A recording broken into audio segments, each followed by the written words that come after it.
అందరికీ నమస్కారం. ఈరోజు మనం చెప్పుకోబోయే కథ రెండవ భర్త. కథలోకి వెళ్ళబోయే ముందు మీరు కనుక మన ఛానల్ని ఫస్ట్ టైం చూస్తున్నట్లయితే తప్పకుండా మన ఛానల్ని లైక్ చేయండి, షేర్ చేయండి, సబ్స్క్రైబ్ చేయండి, బెల్ ఐకాన్ క్లిక్ చేసి ఆల్ అనే బటన్ని ప్రెస్ చేయడం మర్చిపోకండి. కథని ఎక్కడ స్కిప్ చేయకుండా వినండి. మరి కథలోకి వెళ్ళిపోదామా? కేశవరావుది ప్రైవేటు ఉద్యోగమే అయినప్పటికీ మంచి జీతం వచ్చేటటువంటి ఉద్యోగం. ఆయన తల్లిదండ్రులకి కేశవరావు ఒక్కడే కొడుకు కాబట్టి ఉన్నదంతా కేశవరావుకు ముట్టజెప్పి మరీ పోయారు కేశవరావు తల్లిదండ్రులు.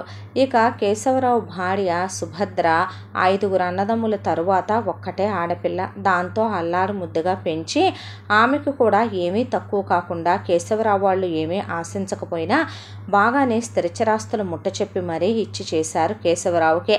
కేశవరావు భార్యకి ఒక చెడ అలవాటు ఉంది. అది ఏంటంటే ఉదయం లేచిన దగ్గర నుంచి లేవటంతోనే అమ్మ నాకు ఈ పూట అస్సలు బాగలేదు, నాకు ఈ పూట అస్సలు ఒంట్లో బాగాలేదు, ఏమిటో అనుకుంటూ నిద్రలేస్తుంది. దానికి నిజానికి ఆవిడకి ఉండే అనారోగ్యం ఏమీ ఉండదు.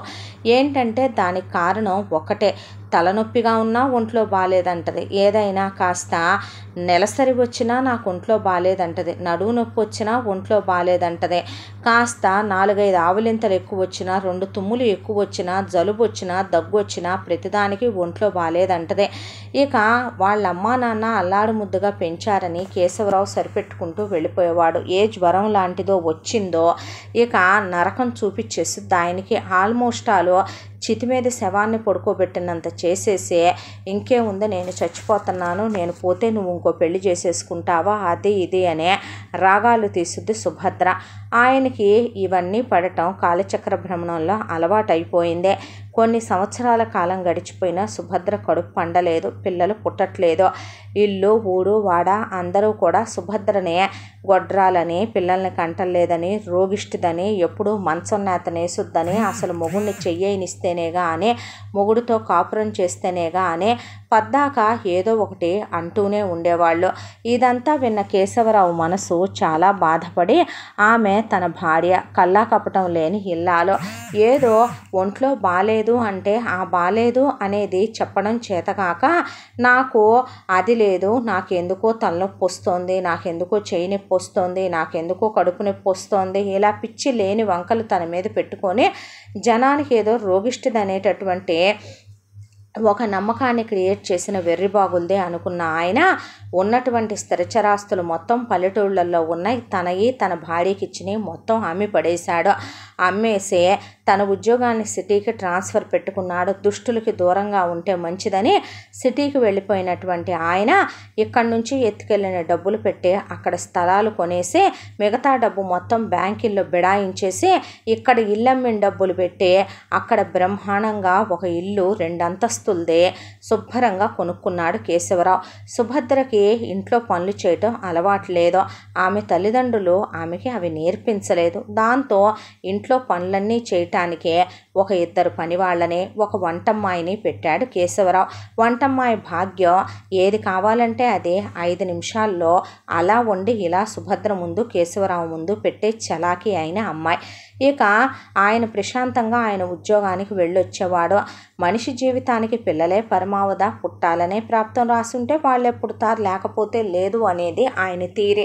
భార్యని వేధించాలనో లేకపోతే గనక పిల్లలే జీవితానికి పరమావధి అని వాళ్ళ గురించి దిగులు పడాలనో అనుకునే తత్వం కాదాయింది. నచ్చింది తింటూ శుభ్రంగా భగవద్ధ్యానం చేసుకుంటూ మనకిష్టమైంది ఏ టీవీయో పుస్తకాలో కాలక్షేపం ఉంది. అంతకైతే ఏ తీర్థయాత్రలో ఏ ట్రిప్పులకో భార్య భర్తలు కలిసి వెళ్తే అయిపోద్ది.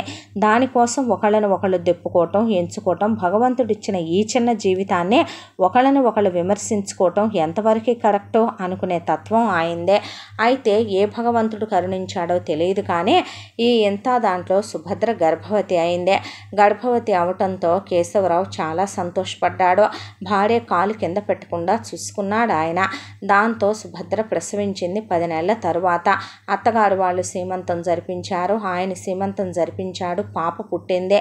ఆ భగవంతుడి పూజా ఫలంగా ఇచ్చాడు కాబట్టి పాప పేరు పూజ అని పెట్టుకున్నారు. బంగారు బొమ్మలాగా ఉండేది పూజ. అంత అందంగా చక్కదనం అంతా పోత పోసుకొని పుట్టిందేమో అన్నట్టు ఉండేది పిల్ల. పిల్లకి 2 సంవత్సరాలు నిండగానే స్కూల్లో వేసుకున్నారు. పిల్లని ఎంతో అల్లాడు ముద్దుగా పెంచి పెద్ద చేస్తూనే క్రమశిక్షణ, విలువలు, సంస్కారంతో పెంచుకొచ్చారు సుభద్ర, కేశవరావు. సుభద్ర ప్రతిరోజు ఏదో ఒక కారణాన ఒంట్లో బాలేదని చెప్పటం పూజకు కూడా అలవాటే. నవ్వుకుంటూ ఉండేవాళ్ళు తండ్రి కూతుళ్ళు. ఇలా కాలచక్ర భ్రమణంలో పాపది 10th క్లాస్ అయిపోయింది. అయిపోయిన తర్వాత పిల్ల చాలా మంచి మార్కులతో పాస్ అయింది. బ్రహ్మాండంగా చదువుద్దనే పేరు స్కూల్లో తెచ్చుకుంది పిల్ల. 10th క్లాస్కే పిల్ల అందచందాలు చూసిన చాలామంది అబ్బాయిలు పిల్లకి లవ్ లెటర్లు ఇచ్చి, పిల్లకి మెసేజ్లు పెట్టి ప్రేమిస్తున్నామని ఇంటి వరకు వచ్చిన వాళ్ళు కూడా ఉన్నారు. కేశవరావు, పూజ అది తలుచుకొని నవ్వుకుంటుంటే సుభద్ర చాలే మరీ కాకపోతేనో ఆ వెర్రి వెధవలు వచ్చారే అనుకో, మన పిల్ల జీవితానికి ఏది కరెక్టో మనకి తెలీదా, నువ్వు ఎరగవా అని నవ్వేసేది. ఆయన పిల్ల నవ్వుకొని, చూసావా నాన్న, అమ్మ అప్పుడే నాకు పెళ్లి చేయాలని కంగారు పడిపోతోంది అని నవ్వుకుంటే, పిల్లకి చిన్నప్పుడు ఓణీల ఫంక్షన్ అయితేనేమి, మెచ్యూర్ ఫంక్షన్ అయితేనేమి సుభద్ర చాలా గ్రాండ్గా జరిపించింది. పూజ తర్వాత ఇక వాళ్ళ పిల్లలు పుట్టిందే లేదో, వాళ్ళు కనాలని అనుకున్నదే లేదో. నిజం చెప్పాలంటే మూడో కంటికి తెలియకుండా సుభద్రకి పిల్లలు పుట్టే అవకాశం ఉన్నా, సుభద్ర పిల్లల్ని కనగలిగి ఉన్నా, ఆమె ఆరోగ్యంగానే ఉన్నా, కేశవరావే పూజ తర్వాత నాన్న అని ఎవరు పిలవకూడదని, ఇక పూజ తర్వాత వాళ్ళ ఇంట్లో పిల్లలు అక్కర్లేదని, ఆ ఒక్క బిడ్డ తమకు చాలు అని ఎవరికీ చెప్పకుండా ఆయనే ఆపరేషన్ చేయించుకొని వచ్చేశాడు. ఆ విషయం ఆయనకి తప్ప ఆయన భార్యకు కూడా ఏ రోజు ఆయన చెప్పలేదు. ఇక ఆ తర్వాత పూజ ఇంటర్మీడియట్కి వచ్చింది. చాలా పెద్ద కాలేజీలోనే జాయిన్ చేసుకున్నాడు కేశవరావు. ఆ తర్వాత సుభద్రకి ఈసారి నిజంగానే ఒంట్లో బాగాలేదు. దాంతో హాస్పిటల్కి తీసుకెళ్తే డాక్టర్లు చిన్నపాటి సర్జరీ చేయాలండి, ఒక 3 కానీ 4 కానీ కుట్లు పడతాయి, అంతకుమించి పెద్ద ప్రమాదం ఏమీ లేదు, ఇది రోజుల్లో సహజమైనటువంటి ప్రాబ్లమే అని చెప్పి వాళ్ళు చెప్పారు. సరేనని కేశవరావు వాళ్ళు అయినప్పటికీ చాలా పెద్ద హాస్పిటల్లో జాయిన్ చేసి డబ్బది కట్టి తెల్లారి పొద్దున్నే హాస్పిటల్లో ఆపరేషన్ అని కేశవరావు, పూజ అక్కడే ఉన్నారు రూమ్లోనే. వీళ్ళని కాస్త నిద్రపోనిచ్చి పక్కనే డబ్బాలో సుభద్ర కోసమని తీసుకొచ్చిన మెడిసిన్స్ అక్కడే ఉంటే భయంతో, ఆందోళనతో, టెన్షన్తో రేపొద్దున తన్నే పొట్ట కోస్తారా, ఆపరేషన్ చేస్తారా, రక్తం కారిపోద్దా, తన ప్రాణం పోద్దా, ఆ తర్వాత తను కోమాలోకి వెళ్ళిపోద్దా, తను బ్రతకదా అనే చిన్న జబ్బు గురించి పెద్దగా ఆలోచించి భయం పెంచుకొని ఆ పక్కనే ఉన్నటువంటి ట్యాబ్లెట్లు, ఆ పక్కనే ఉన్నటువంటి టానిక్లు, ఆ పక్కనే ఉన్నటువంటి మందులు మొత్తం భయంతో మింగేసింది సుభద్ర. దాంతో తెల్లారి లేసేపాటికి మనిషి ప్రాణాలు వదిలేసి కట్టెలా బిగుసిపోయి ఉంది. కేశవరావు గుండె బద్దలైపోయింది. డాక్టర్ గారు వచ్చి ఇదేం పని అంటే, మనిషి బాగా ప్యానిక్ అయిపోయిందండి, దాంతోనే ఇంత పని చేసేసినట్టుంది మీ భార్య అని శవాన్నప్పు చెప్పారు వాళ్ళు. ఇక కేశవరావు పూజను పట్టుకొని వెక్కి ఏడ్చి, పూజ కేశవరావు ఒకళ్ళ మీద పడి ఒకళ్ళు ఏడ్చి, పిల్లే ముందుగా తేరుకుని తండ్రిని ఓదార్చింది. చూడమ్మా, దానికి నేనేమన్యాయం చేశాను చెప్పు, అదంటే నాకెంత ఇష్టం, అదంటే నాకెంత ప్రేమ, ఒక్కరోజు ఒక్క మాటని ఎరుగుదునా, ఒక దెబ్బ కొట్టి ఎరుగుదునా, కాలు కింద పెట్టకుండా చూసుకుంటూనే ఒక్కనాడైనా ఏ రోజైనా నా పనులు చేయలేదన్నానా, నీ పనులు పట్టించుకోలేదన్నానా, దాన్నే నేను ఎదురెదురు స్నానాలు చేయించి, ఎదురెదురు చీర కట్టి, ఎదురెదురు భోజనం తినిపించి కన్న బిడ్డలాగా చూసుకునేవాడిని కదమ్మా, నన్ను వదిలేసి వెళ్ళాలని దానికి ఎలా అనిపించిందే, మనిషి అన్న తర్వాత రోగం రాదా, అంత చిన్న ప్రాబ్లంకి వెర్రిబాగులది కాకపోతే మందులు మొత్తం మింగి భయంతో అలా పోయింది, నన్ను అన్యాయం చేసి పట్టణంలోకి ఎక్కింది చూడమ్మా అని కేశవరావు చిన్నపిల్లాళ్ళ పూజను పట్టుకొని ఏడ్చేశాడు. దాంతో తల్లిది అమాయకత్వం అనుకోవాలా, మూర్ఖత్వం అనుకోవాలా, చాదస్తం అనుకోవాలా పూజకు అర్థం కాలేదో. తల్లి పట్టం కట్టించుకొచ్చి ఇంట్లో పెట్టిన తర్వాత తను మామూలు మనిషి అవ్వాలనుకుందే. తండ్రికే కూతురుగా మారింది పిల్ల. ఆ తర్వాత ఇంటర్మీడియట్ అయిపోయింది, ఇంజనీరింగ్లో జాయిన్ అయింది. పిల్లకి స్కూటీ కొన్నాడు కేశవరావు. పిల్లే తండ్రికి దగ్గరుండే ఎక్కడైనా తండ్రి కూతురికి ఎదురెదురు సేవలు చేస్తాడు. అలాంటిది పిల్లకి వంట పని చేత కాదు, భాగ్యమే చేస్తుంది ఇంట్లో వంట పని. ఒకసారి 2 సార్లు వంట చేద్దామని ట్రై చేస్తే పిల్లకి చేతులు కాలిపోయినాయి అని కేశవరావుకు గుండాగిపోయినంత పని అయిపోయింది. ఒకటే బిడ్డ, అల్లాడు ముద్దుగా పెంచుకుంటూ వస్తున్నాడు ఆయన. దాంతో పొద్దున్నే లేచి తండ్రిని వెంట పెట్టుకొని నిద్రలేపి జాగింగ్కి తీసుకెళ్ళి ఆ తర్వాత తండ్రిని ఇంటికి తీసుకొచ్చిన తర్వాత ఆయనతో పాటు కూర్చొని గ్రీన్ టీ తాగేదే. గీజర్ ఆన్ చేసి బ్రష్ మీద పేస్ట్ వేసి టవల్ ఇచ్చి తండ్రికి ఎక్కడా తల్లి గుర్తు రాకూడదు, ఆయన ఎక్కడా కూడా చిన్న మనసు పెట్టుకోకూడదు, తనకే రేపొద్దున పెళ్ళైతే ఒక బిడ్డ పుట్టదా, అలాంటిది తన బిడ్డను తను చూసుకోదా, తన భర్తను తను చూసుకోదా, తన తండ్రి తనకు మొదటి బిడ్డ కాదా, తన తండ్రి కాబట్టే ఇంకో పెళ్లి చేసుకోమని ప్రపంచం అంతా అన్నా సరే అలాంటి పనులు నాకు అలవాటు లేవు, నా భార్యను నేను మర్చిపోలేదు కూడా, నా బిడ్డే నా సర్వస్వం అనుకొని ఇంకో మగాడైతే ఉంటాడా, ఆయనకి ఏమంత వయసు అయిపోయిందనే నిండా 20 ఏళ్లకు పెళ్లి చేశారు. 20 ఏళ్లకు పెళ్లి చేస్తే 37 సంవత్సరాలకి భార్యను పోగొట్టుకున్నాడు ఆయన. నిండా 40 ఏళ్ళు కూడా లేని తండ్రి అలా మిగిలిపోవటం చూసే పూజ తండ్రికి ఎన్నోసార్లు పెళ్లి చేసుకోమని చెప్పినా ఆ మాట అంటే నేను విషం తాగిపోతా, నీ ఇష్టం, నీకెవరూ మిగలరు అని పూజ నోరు మూయించేసేవాడు కేశవరావు. అలాంటి తండ్రికి తను చేయగలిగిందేముంది, ఆయన్ని కన్న బిడ్డలా చూసుకోవటం తప్ప. దాంతో ఆయనకు కావలసినవన్నీ దగ్గరుండి సమకూర్చి పెట్టేదే. నాన్న ఇదిగో ఈ ప్యాంటు షర్టు వేసుకో, నీకోసం ఐరన్ చేయించి పెట్టానని ఆయనకి ఇన్నర్స్తో సహా తీసి అక్కడ పెట్టేది, తల దువ్వేది, పౌడర్ అద్దేది. ఆ తర్వాత ఆయనకి నోట్లో టిఫిన్ తినిపించిన తర్వాత పాలు తాగించేదే, జ్యూసులతో సహా వేడి నీళ్లతో సహా అన్నీ సర్ది ఆయన వేసుకోవాల్సిన మాత్రలన్నీ ట్యాబ్లెట్ డబ్బాలో పెట్టి ఏవేవి ఏ టైంకి వేసుకోవాలో తను ఫోన్లో రిమైండర్ పెట్టుకొని ఆయనకి మెసేజ్లు పెట్టేదే. ఆ తర్వాత భోజనం క్యారియరు భాగ్యంతో ఉప్పు కారం మసాలాలు ఆయిల్స్ తక్కువ ఉండే విధంగా హెల్దీగా ఉండే భోజనాన్ని దగ్గరుండి వండించి క్యారియర్ కట్టించి ఆయన్ని తన స్కూటీ మీద వెనకమాల ఎక్కించుకొని చక్కగా ఆయనకు హెల్మెట్ తనకు హెల్మెట్ పెట్టుకొని తీసుకెళ్ళి కేశవరావు ఆఫీస్ దగ్గర వదిలిపెట్టి, బాయ్ నాన్న, జాగ్రత్త బంగారం, అన్నీ తినాలి, ఏది తినకుండా ఉండకూడదు, మళ్ళీ సాయంత్రం వచ్చి పిక్ చేసుకుంటానమ్మా అని చెప్పేది పూజ. ఆయనకే తల్లి అయిపోయిన కూతురుని చూసి ఆయనకి చాలా సంతోషంగా సంబరంగా ఆనందంగా అనిపించేది. ఆయన ప్రపంచం కూతురు అన్నట్టుగా మారిపోయింది.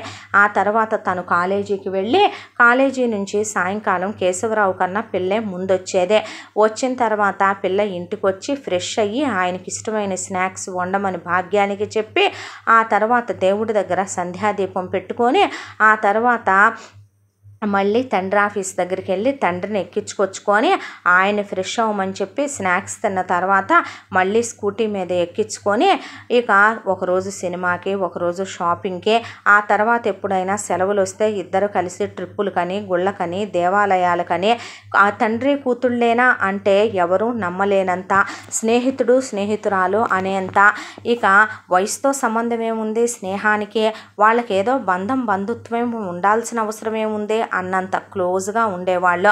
రాత్రికి తండ్రి పక్కనే పడుకొని తండ్రికి పాలు తాగించి వేయాల్సిన ట్యాబ్లెట్లన్నీ వేసి ఆయనకి కథలు చెప్తూ కబుర్లు చెప్తూ తల్లి గురించి అవి ఇవి గుర్తు చేసుకొని నవ్వుకుంటూ ఆయన నిద్రపుచ్చేది పూజ.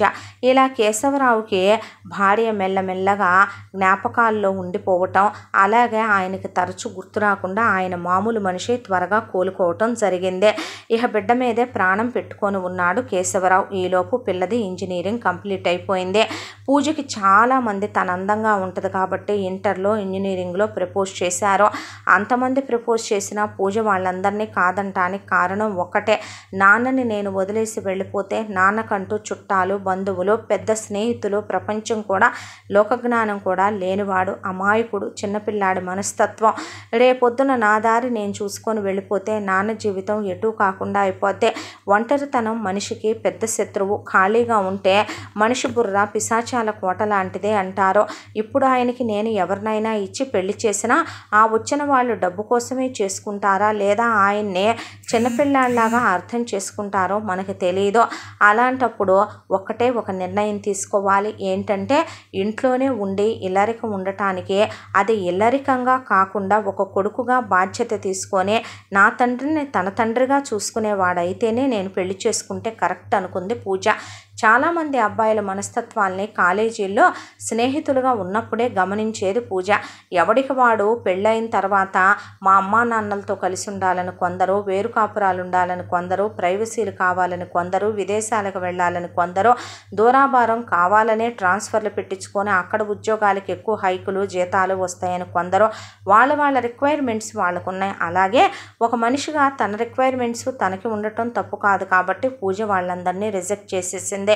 ఆ తర్వాత పూజది ఇంజనీరింగ్ కంప్లీట్ అవడంతోనే ఉద్యోగం వచ్చింది.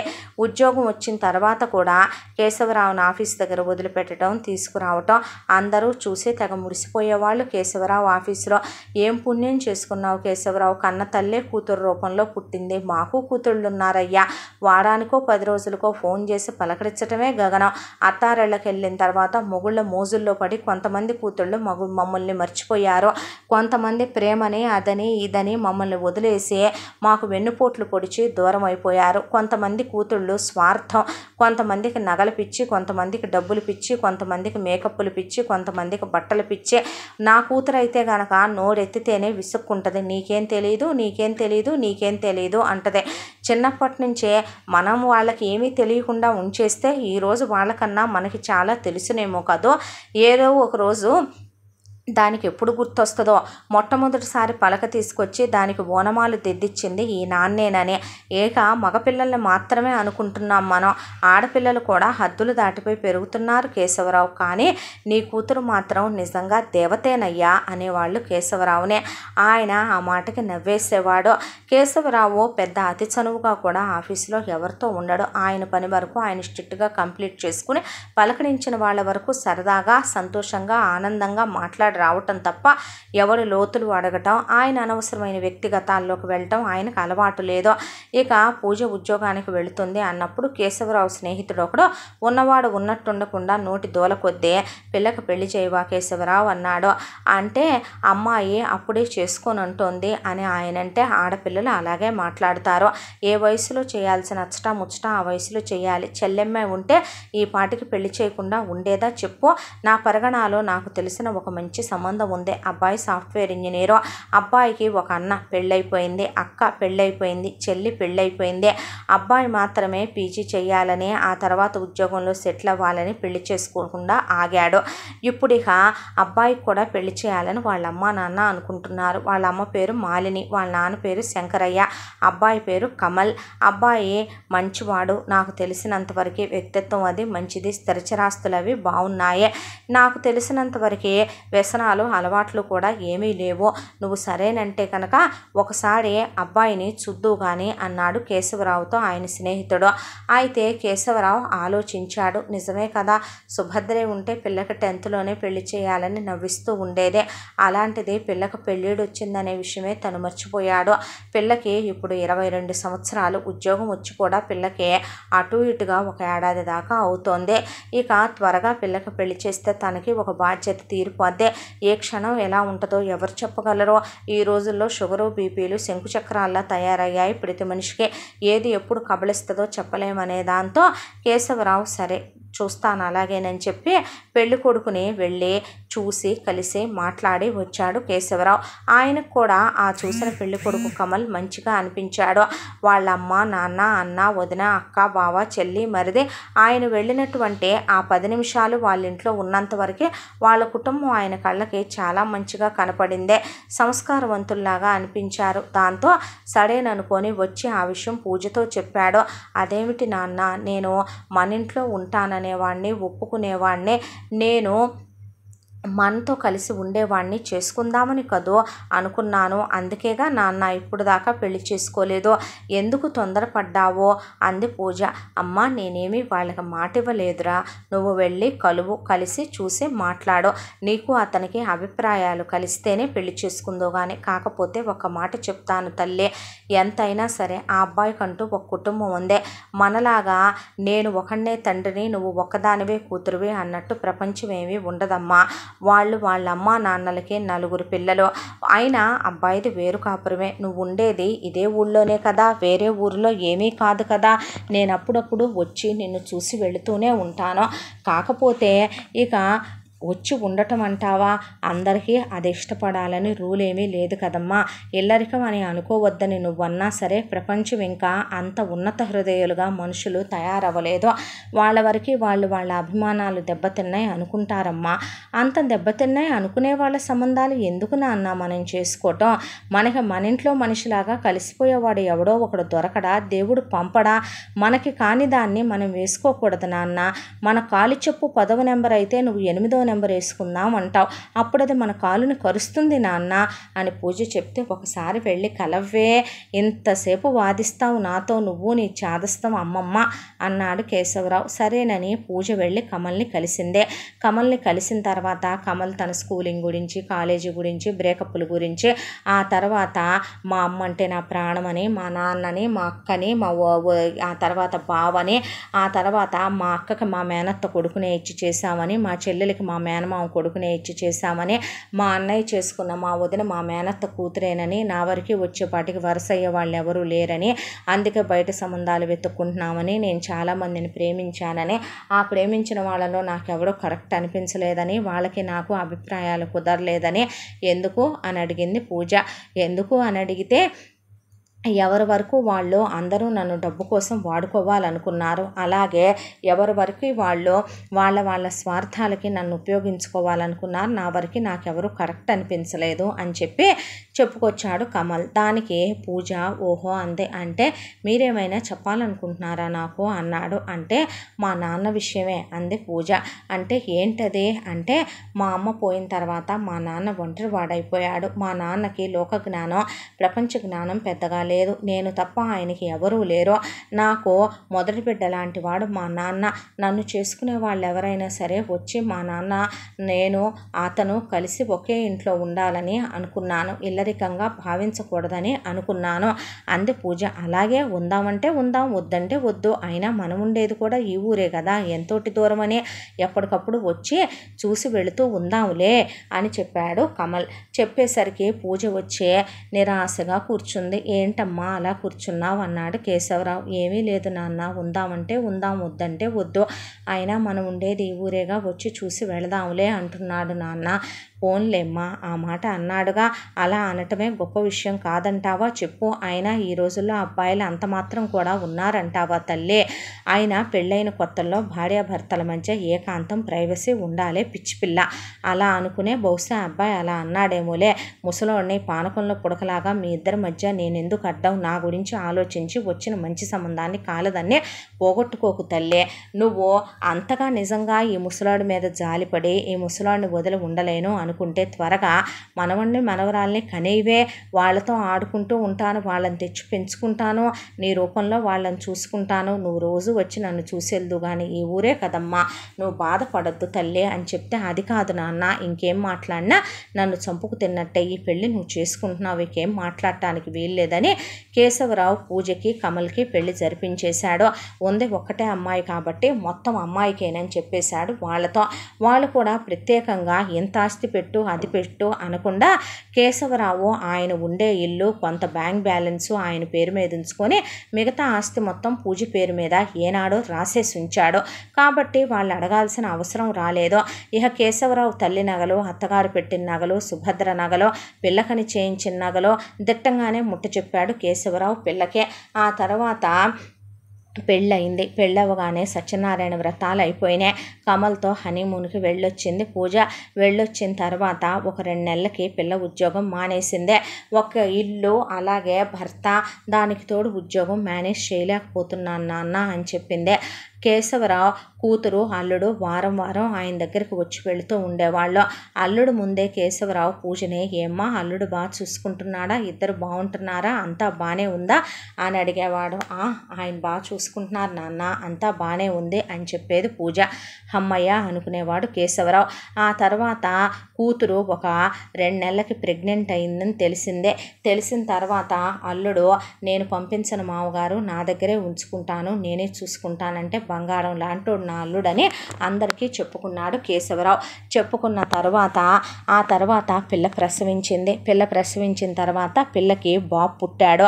పుట్టిన బాబుకి వరుణ్ అని పేరు పెట్టుకున్నారు. ఆ తర్వాత మళ్ళీ 6 నెలలు తిరగకుండా పూజ ప్రెగ్నెంట్ అయింది.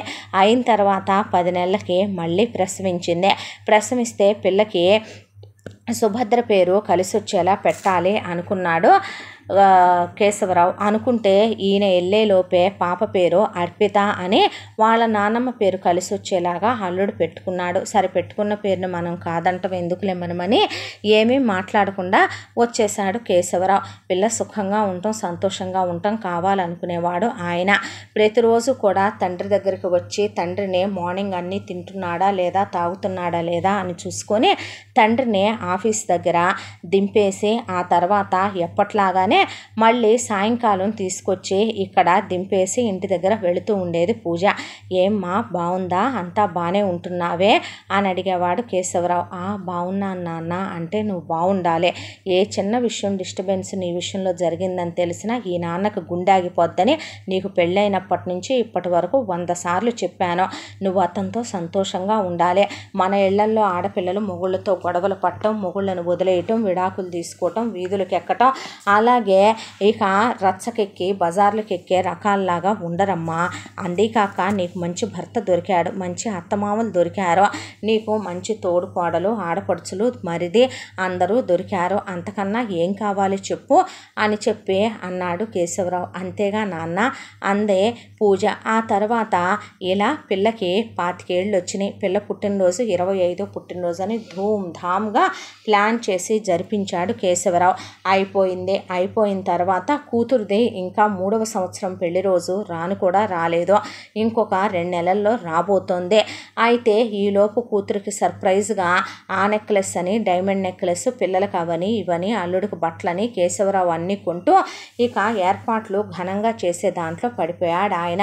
అయితే ఒకరోజు అర్ధరాత్రి పూట ఉన్నట్టుండి కేశవరావుకు ఫోన్ వచ్చింది. ఫోన్ వచ్చేపాటికి మనిషి నుంచున్న పాటన కుప్పకూలిపోయాడు. ఏంటంటే కమల్ యాక్సిడెంట్ అయ్యి స్పాట్ డెడ్ అయ్యాడని, యాక్సిడెంట్లో పోయాడని తెలిసిందే. కేశవరావుకి మాట పలుకు రాలేదు నోట్లో నుంచే. దాంతో ఏం మాట్లాడాలో అర్థం కాక ఇంటికి తాళాలేసేసి కూతురు అపార్ట్మెంట్ దగ్గరికి వెళ్ళాడు. వెళ్ళేపాటికే ఆపాటికే శవాన్ని పోస్ట్ మార్టం చేసి తెల్లారిపాటికి తీసుకురావటం అయిపోయింది. కూతురు మాట పలుకు లేకుండా పసిబిడ్డల్ని ఇద్దరిని పెట్టుకొని కూర్చుండిపోయింది. పిల్లకి నెలల పిల్లాడు చూస్తేనేమో ఇంకా ఏడాది కూడా రానివాడు. ఎలా చేయాలో ఏం చేయాలో ఆయనకు అర్థం కాలేదు. మనిషి స్థాణువైపోయాడు. ఏంటో ఈ జీవితం ఆయనకేమీ అర్థం కాలేదు. ముక్కుపచ్చలాడని తన బిడ్డ జీవితం నాశనం అయిపోయిందని మనిషి నిలువున కుప్పకూలిపోయాడు. ఆయనకి బాటా పలుకు లేదు. పూజ వైపు చూస్తే కళ్ళల్లో నుంచి కన్నీటి బొట్టు కూడా రావట్లేదు. మనిషి స్తంభించిపోయిందని అర్థమైంది కేశవరావుకి. ఆ తర్వాత కమల్ కర్మకాండాలు జరిగిపోయాయి. కర్మకాండాలు జరిగిపోయిన తర్వాత దినదివసాలు పూర్తయిపోయిన తర్వాత వాళ్ళేమి కోడల్ని తీసుకెళ్ళి మా ఇంట్లో ఉంచుకుంటామని కమల్ వాళ్ళ అమ్మ నాన్న ఏమీ అనలేదు. కమల్ వాటాకి వచ్చే ఆస్తి ఏదైతే ఉందో పిల్లలిద్దరూ ఉన్నారు కాబట్టి వరుణ్ అర్పిత పేర్ల మీద వాళ్ళు ఇప్పుడు మైనర్లు కాబట్టి మేజర్లు అయిన తర్వాత దాని మీద హక్కు వచ్చే విధంగా పిల్లలిద్దరి పేరు మీద రాసేశారు. అయితే కమల్ ఉండే ఫ్లాట్ సొంత ఫ్లాటే కాబట్టి అది మాత్రం పూజకి కమల్ తర్వాత అది ఎవరి పేరు మీద లేదు కాబట్టి ఆటోమేటిక్గా అది పూజకి చెందుద్ది అని చెప్పారు. ఏదైతే గనక కేశవరావు ఆస్తి పెట్టాడో అది పూజ పేరు మీదే ఉంది కాబట్టి ఏ నగలైతే కనుక పెట్టాడో ఆ నగలు పూజ దగ్గరే ఉన్నాయి కాబట్టి వాళ్ళు పెళ్లిలో పెట్టినటువంటి బంగారం పిల్ల పేరు మీద లాకర్లో పెట్టేసుకున్నారు వాళ్ళు ముందుగానే తీసేసుకొని. ఇక ఆ తర్వాత కొడుకు పోయిన దిగుల్లో ఉన్నామని కర్మ మా బిడ్డని మాకు ఇలా దూరం చేసిందని ఈ బాగానే ఉన్నారు కొడుకు కోడలు సంతోషంగా పిల్లా పాపలతో అనుకున్నంతసేపు పట్టలేదు. దేవుడు చూడలేకపోయాడు, ఇలా తీసుకెళ్ళిపోయాడు అని చెప్పి నలుగురు కూడా అయ్యయ్యో ఇలా జరుగుద్దని అనుకోలేదు, ఎంతో అన్యోన్యంగా ఉండేవాళ్ళు, చక్కగా మొగుడు పెళ్ళాం, 2 పిల్లలు, పచ్చటి సంసారం, ఎవడి కన్ను కుట్టిందో ఏమో ఇలా జరిగింది అనుకున్నారు వచ్చిన వాళ్ళంతా కూడా. ఆ తర్వాత ఎవరి దారిన వాళ్ళు డిస్పస్ అయిపోయారు. అయిపోయిన తర్వాత అప్పటికి కమల్ పోయి 20 రోజులు. ఇంకా కూతురు అదే ఫ్లాట్లో ఉంటే అనవసరంగా అల్లుడి జ్ఞాపకాలు, ఈ గొడవ అంతా ఎందుకు అని చెప్పి పసిగుడ్లు 2 తీసుకొని పిల్లని వెంట పెట్టుకొని కేశవరావు తన కారులో అవసరమైనంత వరకు బట్టలు అవి ఇవి సర్దేసుకొని కూతుర్ని పిల్లల్ని తీసుకొని తన ఇంటికి వచ్చి వంట మనిషి భాగ్యానికి కబురు పెట్టి పని వాళ్ళకి కబురు పెట్టాడు. ఇల్లంతా దులిపిచ్చి ఇహ కూతురు పిల్లలు ఒక గదిలో ఉంటుంటే కేశవరావు ఆ తర్వాత ఒక వారం రోజుల వరకు ఏమీ ఎత్తల. ఆ తర్వాత అమ్మ ఎంతకాలం ఇలా ఉంటావురా, పెళ్లి చేసుకో తల్లి, నీకు నిండా 25 ఏళ్ల వయసే, బిడ్డలకి తండ్రి అవసరం ఎంతైనా ఉందే, రేపొద్దున ముక్కుపచ్చలాడిన వయసు నీదే, 10 మంది గుడ్డ కాల్చి నెత్తి మీద వేస్తారమ్మా, ఆడపిల్ల అలా కనిపిస్తే అలా ఉండకూడదే, వయసులో ఉన్న పిల్లవే అంటే నాన్న ఇంతవరకు నిన్నెప్పుడు ఏమీ అనలేదు, ఇంకొకసారి ఇలాంటి పిచ్చి పిచ్చి సలహాలు ఇచ్చావంటే మాత్రం నేను అస్సలు ఊరుకోను, చేశావుగా నాన్న ఒకసారి పెళ్ళి అయిపోయింది కదా, తన దారిని తను వెళ్ళిపోయాడు కదా, వీళ్ళు ఉన్నారు కదా, వీళ్ళను చూసుకుంటూ నేను ఉంటాను కదా, ఇప్పుడు వాళ్ళకి నాన్న అవసరము లేదు, నాకు మొగుడు అవసరము లేదులే, కానీ పిచ్చి మాటలు మాట్లాడకు, అమ్మ పోయిన తర్వాత నువ్వెందుకు పెళ్లి చేసుకోలేదు, మరి నాకు అప్పుడు 16, 17 ఏళ్ళు కదా అని నేను అడిగితే నీ దగ్గర సమాధానం ఉందా? ఉండదు. ఎందుకంటే ఎవరి వరకు వాళ్ళ మనసులకు వాళ్ళు చేసేది కరెక్ట్ అనిపిస్తుంది. నా వాడికి నాకు ఇలా ప్రశాంతంగా మనశ్శాంతిగా ఉండాలని ఉంది, ఉండమంటావా? లేదంటే నీ ఇంట్లో కూడా ఉండొద్దంటే కనుక నేను ఇంజనీరింగ్ చదువుకున్నాను, నా పిల్లల్ని ఎత్తుకెళ్ళి నా బతుకు నేను బతకగలను, ఉండమంటే ఉంటా, లేదంటే లేదో చెప్పేసే, అంతేగాని పద్దాకా నువ్వు పెళ్లి చేసుకో, నువ్వు అది చేసుకో, నువ్వు ఇది చేసుకో అని ఉచిత సలహాలు ఇస్తే తండ్రివని కూడా చూడను అనేసింది పూజ. దాంతో కూతురు ఎప్పుడో అమ్మ నాన్న బుజ్జి అంటాం తప్ప అలా మాట్లాడేపాటికి కేశవరావు మనసు హర్ట్ అయింది. దాంతో ఇక ఏం మాట్లాడాలో అర్థం కాక అయితే నువ్వు ఆఫీస్కి వెళ్ళవే అన్నాడు. నేను ఆఫీస్కి వెళ్తే పిల్లలిద్దరిని ఎవరు చూస్తారు, ఆయాని పెడదామమ్మా, ఇలాగే ఉంటే అయ్యే గుర్తొస్తాయే, 1 నెల రోజులు అయిపోయిందిగా, అబ్బాయి పోయి కూడా అయిపోయిందిగా నాన్న, నెల వదిలేవి ఎందుకు నాన్న, అయిపోయిన విషయాన్ని నువ్వు కూడా నా పిల్లల్ని చూసుకుంటూ నేను ఉంటానంటున్నానా, నాకు ఉద్యోగానికి వెళ్ళటం ఇష్టం లేదంటున్నానా, నన్ను కంపెల్ చేయొద్దంటున్నానా, అసలు నువ్వెందుకు నాన్న ఇంట్లో కూర్చొని ఉంటున్నావు, నాకు అర్థం కాలేదు, పెట్టిన లీవ్ అయిపోయిందిగా, పోయిన వాళ్ళకి కర్మకాండలు అన్నీ జరిగిపోయి నేను ఇక్కడికి వచ్చాను కదా, ప్రశాంతంగా నీ దగ్గర పడుంటున్నాను కదా, నువ్వు ఉద్యోగానికి వెళ్ళొచ్చు కదా నాన్న అంటే, అది కాదే, ఇక నువ్వు బయలుదేరుతున్నావు అంతే, ముందు నాకు కాదు నీకు వస్తున్నాయి అనవసరమైన ఆలోచనలు ఇంట్లో ఉంటే అంది పూజ. దాంతో కేశవరావు సరేలే నేను బయలుదేరుతున్నా, వచ్చి దింపు కారులో అన్నాడు. అనేసరికి ఎక్కువ ముందు అని పూజ ఎక్కించుకొని ఆఫీస్ దగ్గర దింపేసి ఇదివరకు బాయ్ అని, జాగ్రత్త అని, అయితినని, ఈతాగని, నేను ఫోన్ చేస్తానని, మెసేజ్లు పెడతానని మాట్లాడే కూతురు కోపంగా వెళ్ళిపోయింది. దాంతో కేశవరావు మొహం డల్గా పెట్టుకొని ఆఫీసులోకి వెళ్ళాడు. అయితే కేశవరావుకి ఆఫీసులో ఒక స్నేహితుడు ఉన్నాడు. ఆ స్నేహితుడి వయసు ఎంత అనుకునేరు, 26 సంవత్సరాలు. ఆ అబ్బాయి పేరు ఆదిత్య. ఆర్ఫన్లో పుట్టి పెరిగాడు. ఎవరో ఒక మహానుభావురాలు ఏ కారణం చేత కందో కానీ ఆశ్రమం ఎదుట వదిలేసిపోయాడు నా బిడ్డ ఆదిత్య. అలా ఆశ్రమంలో పెరిగే ఎన్నో రకాలైనటువంటి అవమానాలు, ఎత్తి పొడుపులు, దెప్పి పొడుపులు, వాటన్నిటినీ ఎదుర్కొంటూ పెరిగినవాడు ఆదిత్య. ఇక ఆదిత్యకి కేశవరావుకి స్నేహం ఏర్పడి దాదాపు 1 సంవత్సర కాలం దాటిపోయింది. ఆదిత్య ఒక్కడే అపార్ట్మెంట్లో ఉంటాడు. చాలా మంచివాడు, కేశవరావు కన్నా హై పొజిషను. ఇద్దరు ముందు వచ్చినప్పుడు సార్ అంటే ఆ బాబు అని మాట్లాడుకునేవాళ్ళు. ఆ తర్వాత ఇద్దరు స్నేహితులైపోయారు. ఎంత స్నేహితులంటే ప్రాణ స్నేహితులను మించిన స్నేహితులైపోయారు ఇద్దరు. కేశవరావు స్నేహాలన్నీ అంతే ఉంటాయి. వయసులో చిన్నపిల్లలతో చేస్తూ ఉంటాడు స్నేహాలు. ఇక స్నేహానికి వయసుతో సంబంధమే ఉంది అంటూ ఉంటాడు. బంధం భగవంతుడిచ్చేది అంటూ ఉంటాడు.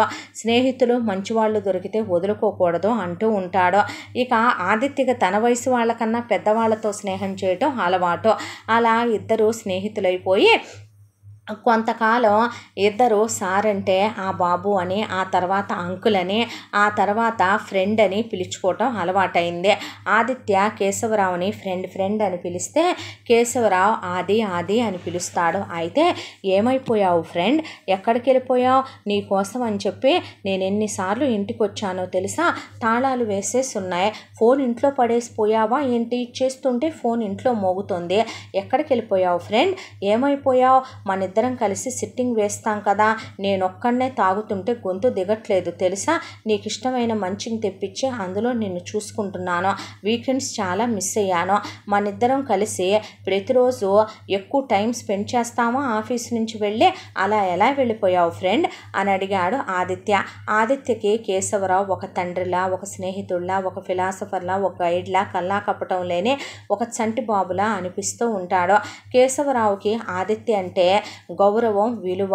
ఎందుకంటే ఆదిత్య చాలా సంస్కారం గల్లోడు. ఆఫీసులో చాలామంది అమ్మాయిలు ఆదిత్య మీద పడిపోతున్నా, ఆదిత్యని పెళ్లి చేసుకోవాలనుకుంటున్నా, ప్రేమ ఉచ్చులో బిగించాలని చూస్తున్నా, నా ఫ్రెండ్ ఉన్నాళ్లే నాకు, ఇప్పుడు మీ అవసరం లేదులే అని అంటూ ఉండేవాడు. ఆఫీసులో చాలా స్ట్రిక్ట్గా ఉంటాడు ఆదిత్య, కానీ కేశవరావుతో మాత్రం చిన్నపిల్లాళ్ళ కలిసిపోయి మాట్లాడతాడు. ఈ సంవత్సర కాలంగా కూడా ఎటు పూజ సుఖంగా తన కాపురం తను చేసుకుంటోంది కాబట్టి కేశవరావు ప్రతిరోజు వంటమ్మాయిని సాయంకాలం నీకు ఇవాళ లీవ్ అని, నీకు ఇవాళ సెలవని, నీకు ఇవాళ హాలిడే అని, నువ్వు ఇవాళ రావద్దని అలా చెప్పి ఆదిత్య దగ్గరే ఆయన కొన్ని షార్ట్స్, కొన్ని నైట్ బట్టలు, అలాగే కొన్ని డే బట్టలు పెట్టేసుకొని ఆదిత్య మీద కాలు చేసుకొని పడుకోవటం, ఆదిత్యతో పాటు 2 పెగ్గులు మందు తాగటం, ఆదిత్యతో పాటు డ్యాన్స్ వేయటం, పబ్బులకు వెళ్ళటం, అలా సరదాగా కాలం గడపటం, ఇద్దరు కలిసి ట్రిప్పులకు వెళ్ళటం, సినిమాలకు వెళ్ళటం, ఒకరికొకరు పాప్కార్న్ తినిపించుకోవటం, షాపింగులు చేసుకోవటం. ఒక తండ్రి ఉంటే కొడుకుతో ఎలా కలిసిపోతాడో అలా సరదాగా కాలం గడిచిపోయింది. దాంతో కేశవరావు నెల రోజులుగా కనపడపోయేసరికి ఆదిత్య చాలా మిస్ అయిపోయాడు కేశవరావుని. అదే విషయం కేశవరావుని అడుగుతుంటే అది ఏం జరిగిందో తెలుసా అన్నాడు కేశవరావు. ఆఫీసులో వాళ్ళందరూ కూడా వీళ్ళ డ్యూ తెలుసు, వీళ్ళు ఒకళ్ళు వదిలి ఒకళ్ళు ఉండలేరని, అంత గొప్ప ఫ్రెండ్షిప్ ఏంటో ఎవరికీ అర్థమయ్యేది కాదు. కేశవరావు తన వయసు వాళ్ళు అంతమంది కొలీగ్స్ ఉన్నా ఎవరితో లేనంత క్లోజ్గా ఆదిత్యతో ఉండటం చూసి ఆశ్చర్యపోయి నవ్వుకుంటూ ఉండేవాళ్ళు ఆఫీసులో వాళ్ళు కూడా. ఏమైంది, ఎందుకు ఫ్రెండ్ అలా ఉన్నావు అని చెప్తే క్యాంటీన్ దగ్గరికి వెళ్ళి ఆదిత్యని కౌగిలించుకొని ఏడ్చాడు భుజం మీద పడి కేశవరావు. అయ్యయ్యో ఏమైంది అన్నాడు. జరిగింది మొత్తం చెప్పి, నీకో విషయం తెలుసా, నేనే దాని జీవితాన్ని అన్యాయం చేశాను, నేనే 2-3 ఏళ్ళు ఆగి ఉండాల్సిందే, కంగారు పడి పెళ్లి చేశాను, ఆ అబ్బాయి చూస్తే అలా పోయాడు, 2 పిల్లలు మిగిలిపోయారు, ఆయన నేనేం తప్పన్నానని అది అరవట్లేదు, నన్ను కరుస్తుంది, ఈ మధ్య దాని కోపం పెరిగింది, ఇదివరకు ఎప్పుడూ నన్ను ఇసుక్కునేది కాదు, ఇవాళ ఇసుక్కుంది తెలుసా, నన్ను ఆఫీస్ దగ్గర పడేసి మొహం తిప్పుకొని వెళ్ళిపోయింది తెలుసా, నాకు బాయ్ చెప్పి జాగ్రత్త చెప్పేది చెప్పలేదు తెలుసా, అలాగే నాతో ఎప్పుడూ నాన్నలా కాదు నాకు అమ్మలా ఉండేదే, ఈ మధ్య అరుస్తుంది తెలుసా. అంటే తప్పు కదా, మరి నువ్వు అతను పోయి నెల రోజులైనా కాలేదు, అప్పుడే పెళ్లి చేసుకోమని చెప్పొచ్చా, అలా పెళ్లి చేసుకోమని చెప్పడం తప్పు కాదు, నువ్వు అలా పెళ్లి చేసుకోమని చెప్తే తను అతన్ని అంత త్వరగా మర్చిపోగలుగుద్దా అన్నాడు ఆది. మర్చిపోలేకపోవటానికి దానిదేమన్నా లవ్ మ్యారేజా, అరేంజ్డ్ మ్యారేజేగా, అలాగే ఉంటుందా ఏంటి, ఎంత సరదాగా ఉండేదో తెలుసా, అది దాని పిచ్చి అవతారం ఎలా తయారైందో తెలుసా, ఒకప్పుడు లిప్స్టిక్ వేసుకోవాలనే అరగంట అద్దం ముందు నుంచునేదే, అలాంటిది అది దాని అవతారం పిచ్చిగా చూడు ఎలా తయారైందో, ఆ బట్టలు, ఆ మొహము, అది ఆ జుట్టు, నాకు నచ్చట్లేదు అది అలా ఉంటే అన్నాడు కేశవరావు. తండ్రిగా నీ బాధ కరెక్టే ఫ్రెండ్, కానీ తన విషయం కూడా ఆలోచించాలిగా, ఎంత అరేంజ్డ్ మ్యారేజ్ అయినా సరే అతను ఎన్నోసార్లు నా ముందే నువ్వు ఫోన్ చేసి అడిగావు, బాగున్నావా, మంచిగానే ఉన్నావా, మీరు బాగుంటున్నారా అని. అడిగాలే, మంచోడేనని చెప్పేది అతని గురించి, మరి మంచోడే బాగా చూసుకుంటున్నాడనే కదా చెప్పింది, అంత త్వరగా ఎలా మర్చిపోగలుగుద్ది, దేనికైనా టైం ఇవ్వాలి, కాలం దేన్నైనా మార్చగలుగుద్ది, అలాంటిది నువ్వు తన్ని ప్రెషర్ చేసి తనతో అలా మాట్లాడటం తప్పు కాదు అన్నాడు ఆది. ఏమో నాకు మాత్రం మనసేం బాగాలేదో, సరే పద ఆఫీసు నుంచి ఈరోజు కొంచెం ముందుగానే వెళ్ళిపోతాం పద అని చెప్పిన తర్వాత సరేలేమని చెప్పి వీళ్ళు 15 గంట ముందే బయలుదేరారు ఆఫీస్ దగ్గర నుంచి. చూసావా అది నా కోసం వచ్చిందేమో చూసావా అన్నాడు కేశవరావు. మనమే 15 గంట ముందు బయలుదేరుతున్నాం, లేదంటే వచ్చేదేలే పద అని ఆదిత్య కేశవరావుని తన ఫ్లాట్కి తీసుకెళ్ళిన తర్వాత బట్టలు మార్చుకొని కేశవరావు చక్కగా చేతులు లేని స్లీవ్లెస్ బన్నీ వేసుకొని షార్ట్స్ వేసుకొని ఆ తర్వాత ఆదితో పాటు కూర్చొని కొన్ని చిప్స్ పెట్టుకొని పెగ్గేస్తూ కూర్చొని ఎందుకు చేసుకోదు పెళ్ళి, ఎందుకు అలా ఉంటుంది అది నీకెవరున్నారు చెప్పు, నేను తప్ప అలా అనుకుంటే నాకెవరున్నారు చెప్పు, అది తప్ప మన ఇద్దరికి ఎవరున్నారు, అది తప్ప మనం ఆలోచించేది ఎవరి గురించి, దాని గురించి కాదా అనేసరికి అది కరెక్టేలే కానీ కొంచెం టైం ఇవ్వాలి కదూ, దేనికైనా తొందర పడకూడదు, నువ్వు తాగమ్మ బుజ్జి ఎందుకు ఆలోచిస్తున్నావు అనేసరికి ఇద్దరు కూర్చొని కాసేపు అది చూస్తే నన్ను అన్యాయం చేసి పట్టల్లోకి ఎక్కేసింది సుబ్బు, అలాగే ఇప్పుడు ఇది చూస్తే ఇలా తయారైంది, అందరూ నా ప్రాణం తినేవాళ్ళే, అది చూసావురా ఎలా తయారయ్యారో అన్నాడు కేశవరావు.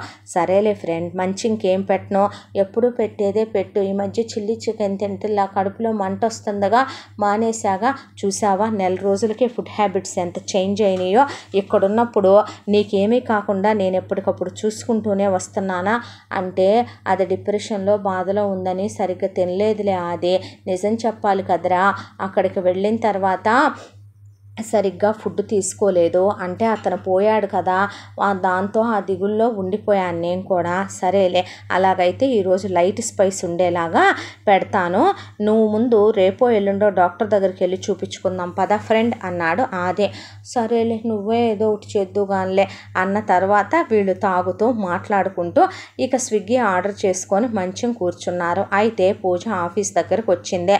నాన్నేడు అంకుల్ అని అడిగింది. ఆ పక్కనున్న ఆయన్ని ఫ్రెండ్తో వెళ్ళాడుగా అమ్మ. ఫ్రెండా, ఎవరా ఫ్రెండు అనేపాటికే ఆదిత్య అని మా హై ఆఫీసర్ అమ్మ, అతనితో మీ నాన్నకి సంవత్సరంగా డీప్ బెస్టెస్ట్ ఫ్రెండ్షిప్ ఏర్పడిందిగా, అతనితో పాటు వాళ్ళ ఇంటికి వెళ్ళుంటాడు అంటే అతను ఎక్కడుంటాడు అని అడిగింది పూజ. ఈ ఏరియాలో అని తెలుసమ్మా, అతని నెంబర్ ఉంటే ఇవ్వండి అని చెప్పి పూజ ముందు ఆదిత్య నెంబర్ తీసుకుని కార్ తిప్పి అలాగే ఆదిత్య ఏరియాలోకి వెళ్ళి వెతికితే ఎక్కడుంటారో ఎవరికి తెలుసో తెలియకపోయేసరికి అక్కడి నుంచి ఫోన్ చేస్తే కేశవరావు ఫోన్ స్విచ్ ఆఫ్ చేసి కోపం వచ్చి పక్కన పెట్టాడు. ఎందుకని, అది నాతో మాట్లాడలేదుగా, నేను మాత్రం దాంతో ఎందుకు మాట్లాడతాను, నేను దాంతో కట్టిఫేలే అన్నాడు కేశవరావు. అంటే ఈలోపు పూజ ఆదిత్య నెంబర్కి ఫోన్ చేసింది.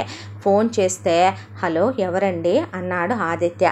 అంటే ఎవరదే నాన్ సెన్స్, ఒక ఇద్దరు ఫ్రెండ్స్ ఎంజాయ్ చేస్తుంటే పానకంలో పుడకలాగా సెన్స్ లేదు అలా ఫోన్ చేయకూడదని, అక్కడ సెన్సెస్ వర్క్ చేయని ఒక వ్యక్తి ఉన్నాడు చూసారా, వయసు మర్చిపోయి మీతో కూర్చొని తాగుతున్నాడు చూసారా, ఆయన కూతుర్ని నేను, మా నాన్న ఆయన అంది పూజ.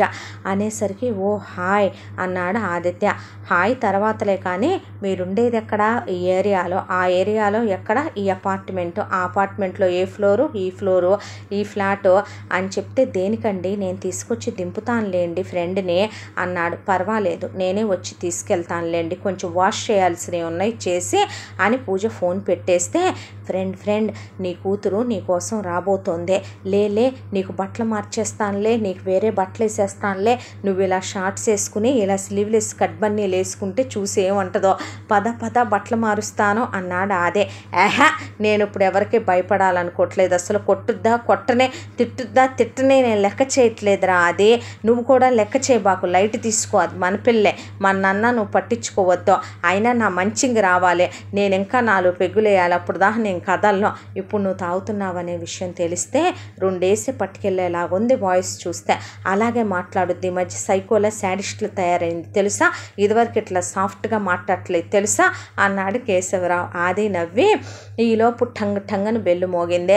పూజ ఇంటి దగ్గర నుంచి రావటానికి ఎలా లేదన్నా కూడా ఇక్కడకు ఒక 40 నిమిషాలు పట్టుద్ది, బట్టలు మార్చి ఓసారి బ్రష్ చేయించి నోట్లో పెప్పర్మెంట్ వేసేసి ఫ్రెష్ కూర్చోబెట్టొచ్చులే అనుకున్నాడు ఆది కేశవరావునే. అయితే స్విగ్గీ అబ్బాయి కావాలనుకొని తలుపు తీస్తే ఎదురుగా పూజ ఉంది. అంతకుముందు కేశవరావు పూజ ఫోటోలు అవి చూపించాడు ఆదిత్యకి. అయితే పూజ తెలిసి ఎస్ అనేసి మొహం మీద 1 నిమిషం అని తలుపైపోతే పూజ తలుపు చేత్తో గట్టిగా పట్టుకొని ఇంటికి ఎవరైనా గెస్ట్ వస్తే మొహం మీద తలుపేయకూడదు తెలుసా అనేసరికి అది కాదండి ఇషో అని లోపలికి వచ్చేసరికి కేశవరావు అలా తాగుతూ పెగ్గు మీద పెగ్గు మునిగిపోయి ఉన్నాడు. ఉండేసరికి అలా చూసి నువ్వు నీ అవతారం, ఆ షాటు, ఆ బన్నీ, నువ్వు ఆ తాగటం, నీకన్నా చిన్నోళ్ళతో నువ్వు ఆ ఫ్రెండ్షిప్పులు చేయటం, ఏం పనులు నాన్న ఇవి? అయినా తాగుడు మానేశానన్నావు. నీతో అబద్ధం చెప్పా, నేను మానేలా. నాకు రోజుకు 1-2 పెగ్గులు పడింది, నిద్ర రాదే, మెమ్మ గుర్తొస్తుంది. రోజు 1-2 పెగ్గులు వేసి అంతకుముందు బ్రష్ చేసేసుకొని పెప్పర్మెంట్ వేసుకొని వచ్చేవాడిని. నీకలా ఇంతకాలం దొరకలేదు. అయితే ఇప్పుడు మాత్రం దొరికేవాడిని కాదు. అయినా 40 నిమిషాలు పట్టుద్ది కదే, 2 నిమిషాల్లో వచ్చావేంటి? నేను ఈ మధ్యలో ఉండే ఫోన్ చేశాలే. అంటే ఇది చీటింగ్ కాదు. చిచ్చి, నువ్వన్నీ అంతేనమ్మా, తొండి ఆడతావు చిన్నప్పటి నుంచి అన్నాడు శంకర్రావు. నువ్వు అసలు ఎంత తాగావు నాన్న? అందుకు కాదు నీకు ఈ మధ్య హెల్త్ బాగోట్లేదు. ఏదొచ్చినా కారణం అదే, నేను చూపించకూడదు, పాపం తగులుద్ది తెలుసా నీకు? నేను ఈరోజు నైట్ అవుట్ చెయ్యాలి, వీడితో ఉంటానే, కాసేపు తీసుకెళ్ళకే, వాడు తెచ్చి వదిలిపెడతాళ్లే అనేపాటికి ఆదిత్య వైపు చూసింది. అసలు మీకుండాలి బుద్ధి. మీరు ఆయనతో పాటు తాగుతూ కూర్చోవటం ఏంటి? ఆయనకి తప్పని చెప్పాల్సింది పోయే. ఇదిగో వాడిని ఏమన్నా అన్నావంటే నేను ఊరుకోను. పిల్లోడు చాలా మంచోడు, లైఫ్ చిన్నదే, వాడికి ఎవరూ లేరే, నేను తప్ప. వాడికి మమ్మీ లేదు, డాడీ లేడు, అన్నీ నేనే తెలుసా. మేమిద్దరం కలిసి అలా ఎంజాయ్ చేస్తున్నాం లైఫ్ని. ఎంతమంది ఆఫీసులో వాడి మీద పడిపోతున్నాయో తెలుసా.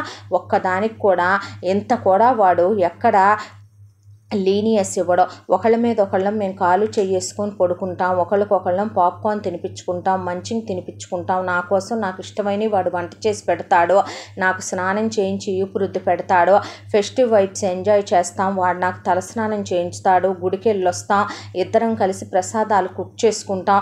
మేము హ్యాపీగా ఉన్నామంటుంటే నువ్వు వినకుండా తిడతావేంటి? చి, చాలే ఊరుకో, బయలుదేరు అంది పూజ. అనేసరికి ఆదిత్య బట్టలు మారుస్తాను అంటే, అబ్బో ఎంతోటి బ్యూటిఫుల్ ఫిగర్ను చూసి ఆంటీలు ఎవరు లేరులే కానీ నువ్వు ముందు బయలుదేరు అంది కేశవరావునే. అనేపాటికి ఒరే ఆది, నువ్వు కూడా దావా తిట్టుద్దే అనేపాటికి, సరే పద ఫ్రెండ్ అంటే, ఎక్కడికి మీరు వచ్చేది, నువ్వు పద అని చెప్పి కేశవరావునే లాక్కెళ్ళి కారులో విసిరేసింది పూజ. ఆ తర్వాత దాడి వాడికి నీకు బుద్ధి లేదు, జ్ఞానం లేదు, రేపటి నుంచి నువ్వు అలాంటి వాళ్ళతో ఫ్రెండ్షిప్ చేయి చెప్తాను, ఆ మాట మాత్రం అనబాకు. వాడు బంగారమే, కోహినూర్ డైమండే, వాడెంత మంచోడో తెలుసా. సంవత్సరం నుంచి నేను చూస్తున్నానమ్మా, ఒక్క చెడ్డ అలవాటు కూడా లేదు. అమ్మా నాన్న లేని పిల్లలు నియంత్రణలో ఉండరే, అలాంటిది వాడు బంగారం. చూశాగా ఇందాక చేతిలో గ్లాసు. అబ్బా, అవన్నీ చిన్న చిన్న ఆనందాలే. ఎప్పుడన్నా 2 పెగ్గులు వీకెండ్లో కూడా తాగరా ఏంటి? అదేదో బూతైనట్టు మాట్లాడతావు. మడి కాకపోతే నువ్వు పుణ్యపురుషుడివి, ఆయన ఒక పురాణ పురుషుడులే కానీ. ఇక పద అని తీసుకొచ్చి పోయి స్నానం చేసిరా అంటే, ఇందాక ఆది చేయించాడు, చేస్తే మళ్ళీ నువ్వు జైవా? అది కాదు, ఛీ కంపు కొడుతున్నావు, వెళ్ళి చేసిరా పో స్నానం అని. వచ్చిన తర్వాత భోజనం తినిపించి ఏసీ లైట్ తీసి ఫ్యాన్ వేసి దుప్పటి కప్పి పడుకోబెట్టి పిల్లల దగ్గరికి వెళ్ళి పడుకుంది పూజ. ఆ తర్వాత ఇక తెల్లారే ఏమందే మీ అమ్మాయి అని అడిగాడు ఆదే. అడిగితే, అబ్బో రాత్రి 3 గంటలు తిట్టిందిరా నాయన అని చెప్పాడు కేశవరావు. చెప్పిన తర్వాత ఆది నవ్విన తర్వాత, మా ఇంటికి రా, అమ్మో చూపులతోనే తిట్టేలాగా ఉంది కదూ అంటే, అది అలాగే అంటదిలే, నీకేం చెప్పాను, మనమ్మాయే పట్టించుకోకూడదు అన్నానా అని కేశవరావు ఆదిని ఇంటికి తీసుకెళ్తుంటే, పిల్లలకి అయ్యని ఇయ్యని తీసుకున్నాడు ఆది. నువ్వు నీ ఫార్మాలిటీసు, నోట్లో పళ్ళురాని పిల్లలు అవన్నీ తినరు, ఇవి చిన్నపిల్లలకు కాదు, పెద్దమ్మాయి మీ అమ్మాయి తింటదిలే అంటే, అదే ఇప్పుడు మనుషుల్ని తినేలాగుంది, నువ్వు చాక్లెట్లు అయ్యి తీసుకుంటున్నావు, అవి తినేలా ఉందా అన్నాడు కేశవరావు. ఆ తర్వాత వెళ్ళిన ఆదిని కింద నుంచి పైకి చూసింది పూజ. చూసిన తర్వాత, చూపులతోనే మనుషుల్ని కొట్టకూడదే, తప్పు అన్నాడు కేశవరావు. ఇదిగో ఈ పిల్ల పిశాచాలకి మాటలు రావట్లా, ఇంకా ఇంట్లో ఏమో ఏం తోసట్లా, కాలక్షేపం టైంపాస్ అవ్వట్లేదురా ఆది, డామ్మ అన్న తర్వాత, వంటమ్మాయి భాగ్యానికి ఆది తెలుసు కాబట్టి, బాగున్నారా ఆది బాబు అంటే, నీకు తెలుసా ఆయన అని అడిగింది పూజ. తెలుసమ్మా, ఆదిబాబు వస్తూనే ఉంటారుగా, నాన్నగారికి రకరకాల వంటలు మన వంటగదిలో వండి ఎక్స్పెరిమెంట్లు చేస్తూ ఉంటారు బాబు అని చెప్పింది భాగ్య. ఆ తర్వాత వీళ్ళిద్దరికీ భోజనం వడ్డించి, ఆ తర్వాత నువ్వు చెప్పవా, దాన్ని పెళ్లి చేసుకోమని నువ్వు చెప్పవా అన్నాడు కేశవరావు. అనేసరికి ఆది పూజ వైపు అలాగే చూస్తూ పిల్లలతో ఆడుకుంటూ ఉన్నాడు. ఆ తర్వాత ఇక పూజ గదిలోకి వెళ్ళిపోయి డోర్ వేసుకున్న తర్వాత ఇలా వీళ్ళిద్దరిది పరిచయం స్నేహం అలా అలా వీళ్ళు బయటికి వెళ్తూ ఎగ్జిబిషన్కి వెళ్ళినా, గుడికి వెళ్ళినా, సినిమాకి వెళ్ళినా పూజని, వంటమ్మాయి భాగ్యాన్ని కూడా వెంట పెట్టుకొని తీసుకెళ్తున్నారు. ఇలా 1 సంవత్సర కాలం గడిచిపోయిందే. 1 సంవత్సర కాలం గడిచిపోయిన తర్వాత అది పెళ్ళి చేసుకుంటుందా చేసుకోదా, నువ్వేం మాట్లాడవేంటా అది అన్నాడు కేశవరావు. అనేసరికి ఆదిత్యకి ఈ సంవత్సర కాలంలో పూజ చాలా చాలా నచ్చేసిందే. పూజ మనస్తత్వం, అలాగే పూజ మాటలు. పూజ తన ముందు నవ్వేది కాదు, కానీ ఆదిత్య ఏదైనా జోకులేసినా, ఆట పట్టించినా, కేశవరావుకి ఏదైనా పాప్కార్న్ పెట్టినా, ఇలాంటి ఫ్రెండ్షిప్లు ఏడన్నా చూసారా అమ్మాయి గారు అని భాగ్యం అంటే సరిపోయారు. వాళ్ళిద్దరికి కూడా మీరు అమ్మలాగే ఉన్నారమ్మా, మరే నాకున్న 2 చాలరని వీళ్ళిద్దరిని కూడా ఇచ్చాడులే దేవుడు అన్నవేది పూజ. తను కూడా ఒక ఫ్యామిలీ మెంబర్లా చూడటం ఆదిత్యకి చాలా చాలా నచ్చిందే. పూజని తనే పెళ్లి చేసుకుంటే పిల్లలతో కలిపి తనకు ఒక కంప్లీట్ ఫ్యామిలీ దొరుకుద్దే. కేశవరావు తనకి ఎలాగో తండ్రి లాంటోడే అన్న తర్వాత కేశవరావు, నేను దానికి మ్యాట్రిమోనీలో సంబంధాలు చూద్దాం అనుకుంటున్నాను రా, అది ఏమంటావు అన్నాడు ఆదిత్యతో. అలా కాదు, తను అర్థం చేసుకునే వాళ్ళు, తన గురించి తెలిసిన వాళ్ళైతే అలాంటి వాళ్ళు ఎవరున్నారబ్బా అన్న తర్వాత అటు తిప్పిన తల ఇటు తిప్పి నువ్వే చేసుకోవచ్చుగా అన్నాడు కేశవరావు ఆదిత్యనే. అంటే ఏంటి, నేను క్యాస్టులు చూడనమ్మా, మనసే చూస్తాను. అయినా నేను అప్పుడు ఆ పెళ్ళి చేయకుండా ఉన్నా పోయేది కదో, నువ్వు నా లైఫ్లోకి వచ్చేవాడివి కదో, ఎందుకురా లేటుగా ట్రాన్స్ఫర్ అయ్యి వచ్చావు, అదే నువ్వు వచ్చుంటే కనుక చక్కగా మనందరం మంచి ఫ్యామిలీ అయి ఉండేవాళ్ళం కదో, నా కూతురికి నిన్నిచ్చి చేసేవాడిని కదో, ఇవాళ నా కూతురు అలా వైధవ్యంతో బాధపడేది కాదు కదో అన్నాడు కేశవరావు. చచ్చా ఏం మాటల ఫ్రెండ్ అవే, పిచ్చి మాటలు కాకపోతే వైధవ్యాలు, విడోలు, ఏ రోజుల్లో మాటలు ఇవన్నీ కూడాను అన్న తర్వాత, నీకు నిజంగా ఇష్టమా, నిజంగా నచ్చిందా నా కూతురు, పిల్లలు మరి అన్నాడు కేశవరావు. ఏం మాటలు ఫ్రెండ్ అవే, ఒకరోజు ఒక ఆడదే నన్ను ఎక్కడ కందో, ఎందుకు కందో, ఏ కారణంతో వదిలేసిందో తెలీదు, ఒక అనాథాశ్రమం మెట్ల మీద వదిలేసి వెళ్ళిపోయిందే. అక్కడ అందరి పిల్లల మధ్య తన్నులు తిన్నాను, తిట్లు తిన్నాను, అవమానాలు పడ్డాను, అవహేళనలు పడ్డాను, అడుక్కునే వాళ్ళకన్నా ఘోరంగా చిత్కరించబడ్డాను, ఎన్నెన్నో మాటలు పడుతూ పెరిగి పెద్దవాడిని అయిన వాడిని నేను. ఇవాళ ఎవరికో పుట్టిన బిడ్డలుగా వాళ్ళని ఎందుకు చూడాలి, పూజ నాదైనప్పుడు వాళ్ళు నా బిడ్డలు కాదా చెప్పు, అయినా వాళ్ళకే ఇంకా తల్లెవరో తండ్రి ఎవరో తెలిసేంత జ్ఞానం రాలేదో, ఇప్పుడే నేను తన జీవితంలోకి వెళితే నేను ఒక మంచి కుటుంబాన్ని నిర్మించుకోగలుగుతాను, పిల్లలకి నేను తండ్రి కాగలుగుతాను, ఇప్పుడు వాళ్ళ గతంలో ఉన్నవన్నీ వాళ్ళకి ఎందుకు చెప్పాలంటావు చెప్పు అన్నాడు ఆదిత్య. అనేసరికి నిజమేగా అని కేశవరావు వెళ్ళి, నీకో సంబంధం చూశానే అన్నాడు పూజని. అంటే ఏం పిచ్చి పట్టిందా ఏంటి, నువ్వు చేసుకోరాదు అంది పూజ. అంతేనంటావు, అయితే నేను చచ్చిపోతున్నాను, నేను బతకట్లేదు అన్నాడు. అంటే సరేలే, అలాగైతే చచ్చిపోతానంటే ఎవరం బతికించగలం, బొకే ఆర్డర్ ఇస్తాను కానీ భాగ్యం రేపు నాన్న మీద పెట్టడానికి ఉంటుంది అనేపాటికి ఇలాగే మాట్లాడతావన్నమాట, అయితే నువ్వు నీ ఇష్టం లేమ్మా, అయితే నేను వెళ్ళి రైలు కింద దూకుతున్నానులే, ఇప్పుడు ఏంటి నాన్న, నువ్వు వెళ్ళి కలవ్వే పెళ్ళి కొడుకునే, సరే చెప్పు ఎక్కడున్నాడు వాడు, వెళ్ళి లెఫ్ట్ అండ్ రైట్ ఇస్తే వాళ్ళే వెళ్ళిపోతారులే అనుకుంది పూజ. అనుకుంటే ఆదిత్యతో, నేను చెప్పా, ఏం చెప్పావు అని అడిగాడు ఆదిత్య. పెళ్ళి కొడుకుని కలవమని చెప్పా అంటే నేనేం చెప్పలేదా నువ్వు, అలా చెప్పడానికి ధైర్యం చాలా, అది నువ్వు చెప్పుకుంటావుగా అన్నాడు. మళ్ళీ తిప్పి తిప్పి నా దగ్గరికి తెచ్చావేంటి నువ్వు అన్నాడు ఆదిత్య. అనేసరికి రేపు సాయంత్రం నిన్ను కలుస్తానందిగా వచ్చి అని చెప్పాడు కేశవరావు. అనేసరికి తెల్లాడి సాయంత్రం పూజ వెళ్ళేసరికి అక్కడికి వెళ్ళి ఆదిత్య ఏదేదో మాట్లాడాలని చాలా రిహార్సల్స్ చేసుకుని తనంటే ఎంత ఇష్టమో చెప్పాలని చాలా చాలా ప్లాన్ చేసుకున్నాడు. పూజ రై అని వచ్చింది. అక్కడికే వచ్చేసరికి మీరేంటండి ఇక్కడ అంది ఆదిత్యనే. అంటే అది మా నాన్న ఎవడో పనికిమాలిన సన్నాసిని సంబంధం చూశాడంట, వాడికి లెఫ్ట్ అండ్ రైట్ ఇద్దామని వచ్చాను. చూసింది ఎవరినో కాదు, ఇంకా తిట్టకండి నన్నే అన్నాడు ఆదిత్య. మీరా, ఏం పిచ్చి పట్టిందా నీకు? ఎలా కనపడుతున్నాను నేను? అసలు నీకేం అవసరం? నన్ను చేసుకోవాల్సిన అవసరం ఏం పట్టిందంట నీకు? మీరంటే నాకు ఇష్టం అండి, మీరు నాకు చాలా నచ్చారు అన్నాడు ఆదిత్య. పిచ్చి పట్టిందా? నా గురించి నీకేం తెలుసని నేను నచ్చాను? నేను 2 పిల్లల తల్లిని తెలుసా? నేను విడోని తెలుసా? ఒకళ్ళకి భార్య అని తెలుసా? పిచ్చి మాటలు మాట్లాడొద్దు పూజ. ఏం మాటలవి? అసలు నీకేం తక్కువని అలా నిన్ను నువ్వు తక్కువ చేసుకుంటావో? పిల్లలు నా పిల్లలు, నువ్వు నా దానివి, ఎందుకు అలా మాట్లాడుకుంటావు నువ్వు? ఏం మాటలు అవన్నీ? నిన్ను నువ్వే తక్కువ చేసుకున్నా నేను తట్టుకోలేను. నువ్వు 100 కారణాలు చూపించినా 1000 కారణాలు చూపించినా అది నేను మాత్రం నిన్ను పెళ్లి చేసుకోలేను. నిన్నే కాదు ఎవరిని చేసుకోను. నా పిల్లలకు తండ్రి అక్కర్లేదు, నాకు మొగుడు అక్కర్లేదు. మా ముసలోడికి పిచ్చెక్కింది, ఓసారి మెంటల్ హాస్పిటల్ తీసుకెళ్ళి షాకి పిచ్చి తీసుకొద్దాం అనుకుంటున్నాను. పిచ్చి పనులన్నీ చేస్తున్నాడు మా నాన్న. నువ్వు స్నేహాలు ఫ్రెండ్షిప్లు ఉంటే మీ ఇద్దరి మధ్య ఉంచుకోండి. నీకు తగిన అమ్మాయి ఎక్కడో పుట్టి పెరిగే ఉంటుంది. నీకు అన్ని విధాలా కరెక్ట్గా ఉండే ఫ్రెష్ ఫస్ట్ హ్యాండ్ అమ్మాయిని చూసి నువ్వు చేసుకుందు. కానీ పిచ్చి మాటలు మాట్లాడితే మాత్రం నేను అస్సలు ఊరుకోను.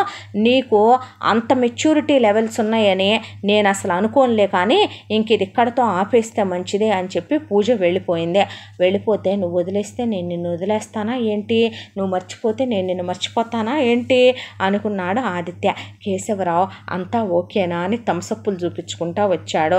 ఎక్కడ ఓకేనా ఇంకా నయమా అని థమ్సప్ కిందకి దించేశాడు. అదే ఏమైందంటే ఇలా అని వెళ్ళింది.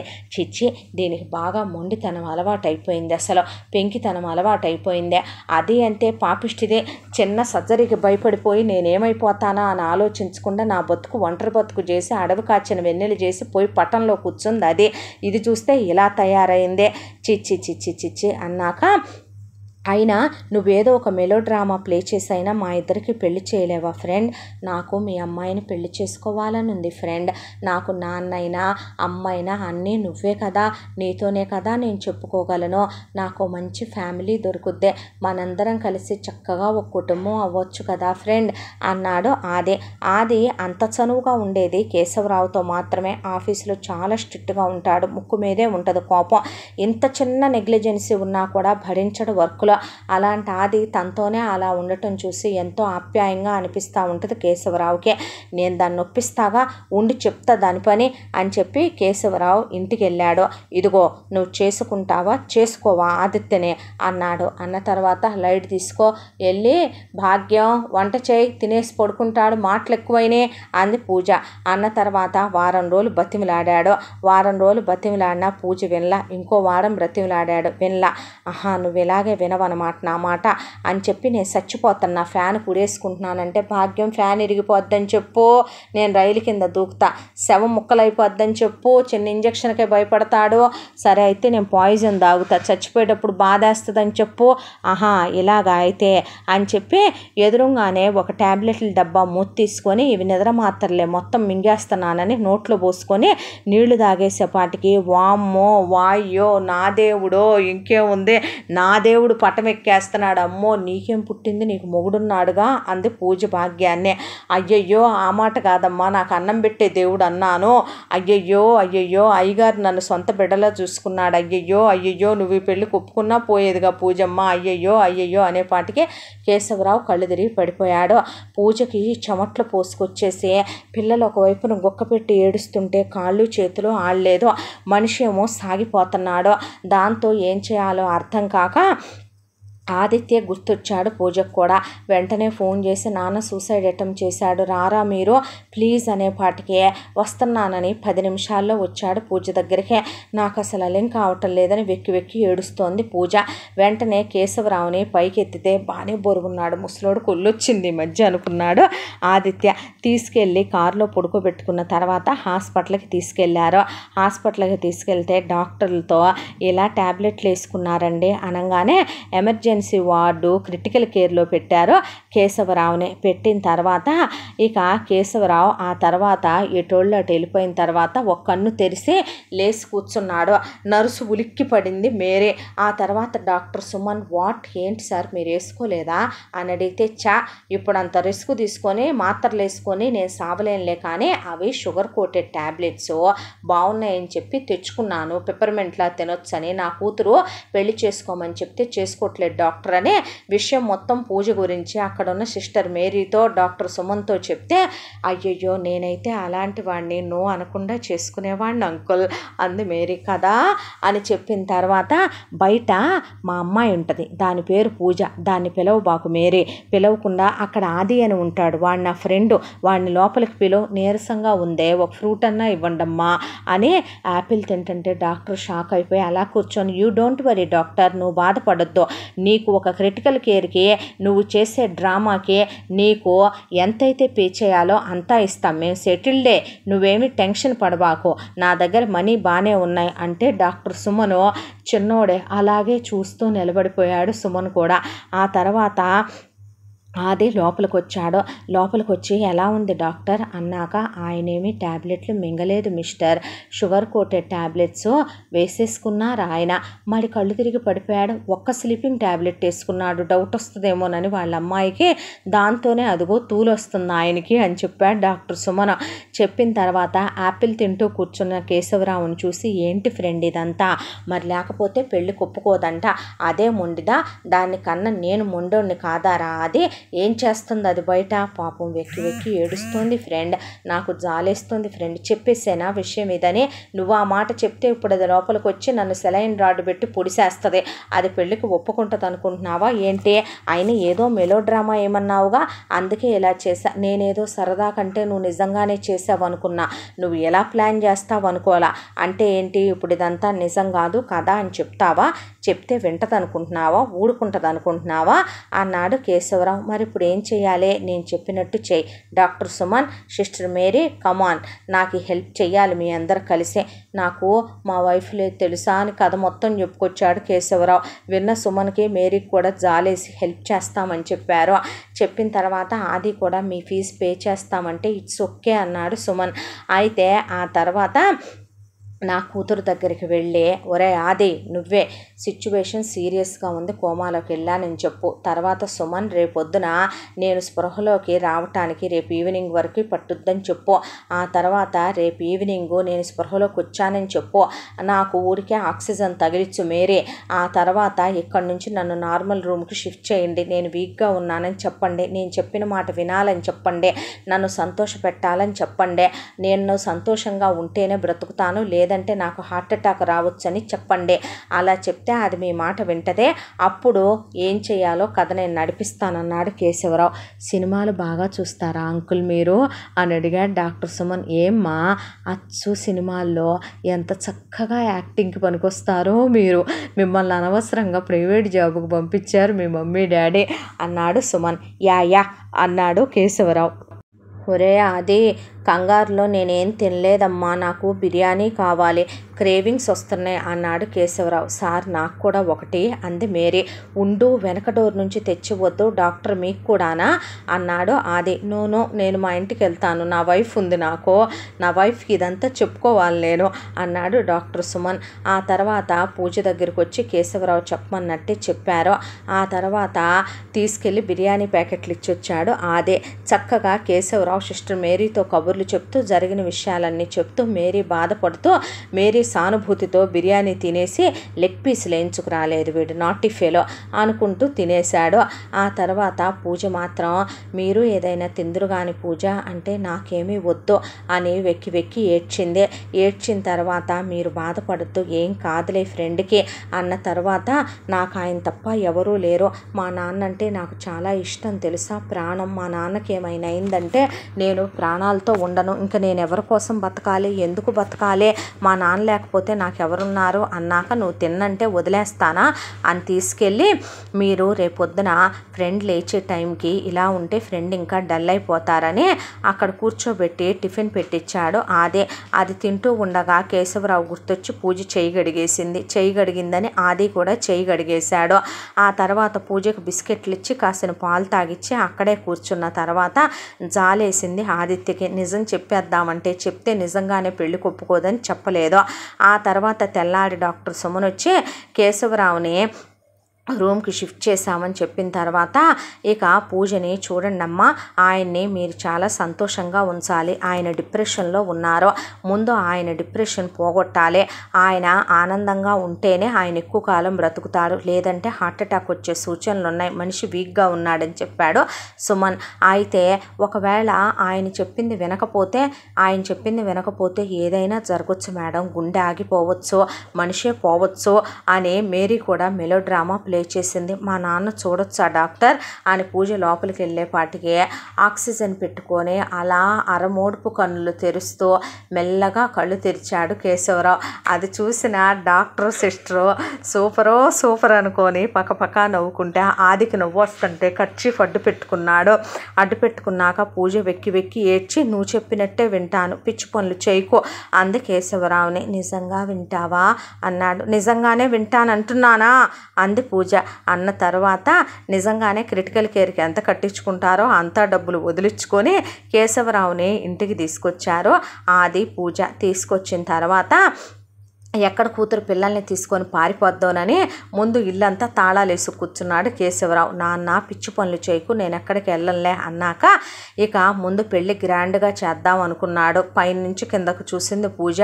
దాంతో ఇక వెంటనే డెసిషన్ మార్చేసుకుని ఆ తర్వాత ఇక రిజిస్టర్ మ్యారేజ్కి ఏర్పాట్లు చేసి మంచి ముహూర్తం చూసి పూజకి ఆదికి దండలు మార్పించి తాళి కట్టించి ఆ తర్వాత గుడికి కూడా తీసుకెళ్ళి పూజ చేయించి ఆ తర్వాత నలుగురిని పిలుచుకొని రిసెప్షన్ లాగా పెట్టుకొని భోజనాలు పెట్టుకుని చక్కగా కూతురిది అల్లుడిది ఒక పెళ్లి ఫోటో, తర్వాత కూతురు ఒళ్ళో అల్లుడి ఒళ్ళో పిల్లల్ని కూర్చోబెట్టేసి వెనకాల తను నుంచొని చక్కగా ఫ్యామిలీ ఫోటో దిగి 2 ఫోటోల్ని ఫ్రేమ్ కట్టించి గోడకు తగిలిచ్చేశాడు కేశవరావు.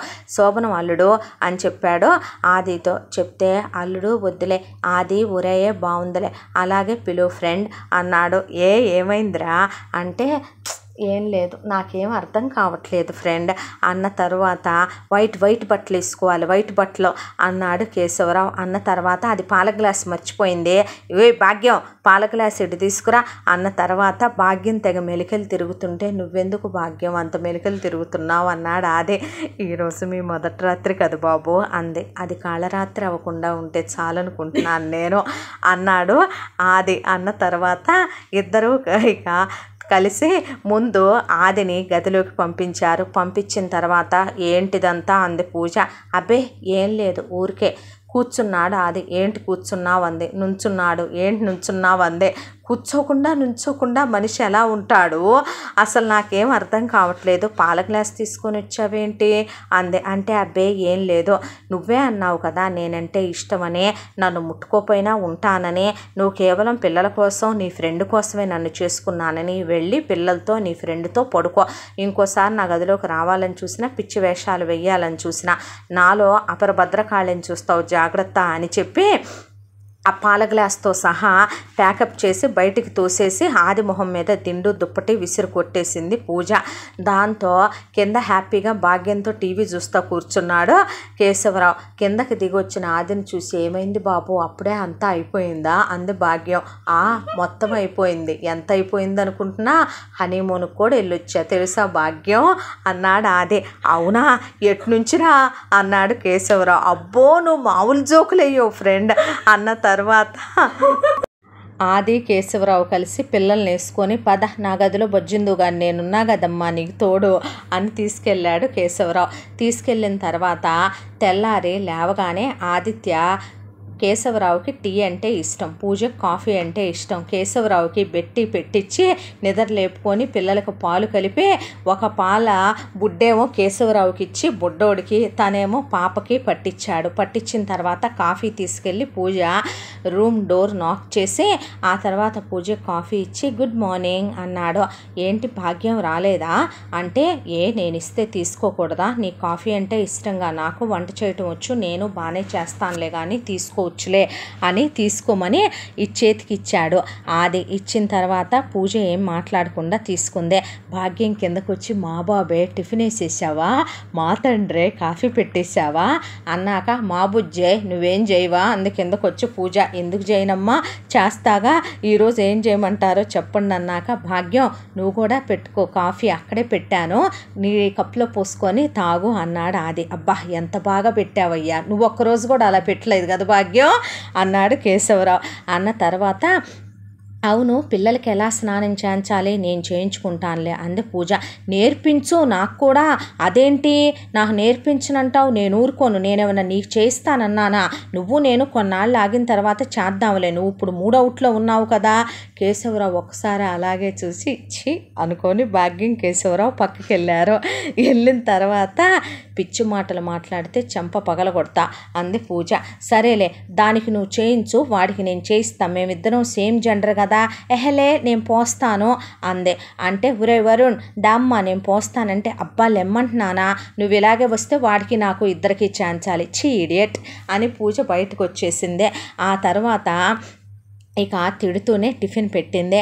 టిఫిన్ పెట్టిన తర్వాత వాళ్ళ నాన్నతో పాటు ఆదికి కూడా బట్టలు అవన్నీ తీసి పెట్టిన తర్వాత లంచ్ బాక్సులు ఇద్దరికి పెట్టిన తర్వాత, ఇప్పుడు నువ్వు డ్రాప్ చేయొద్దులే, నేనున్నాగా, నేను తీసుకెళ్తానులే ఫ్రెండ్ని అన్నాడు ఆదే.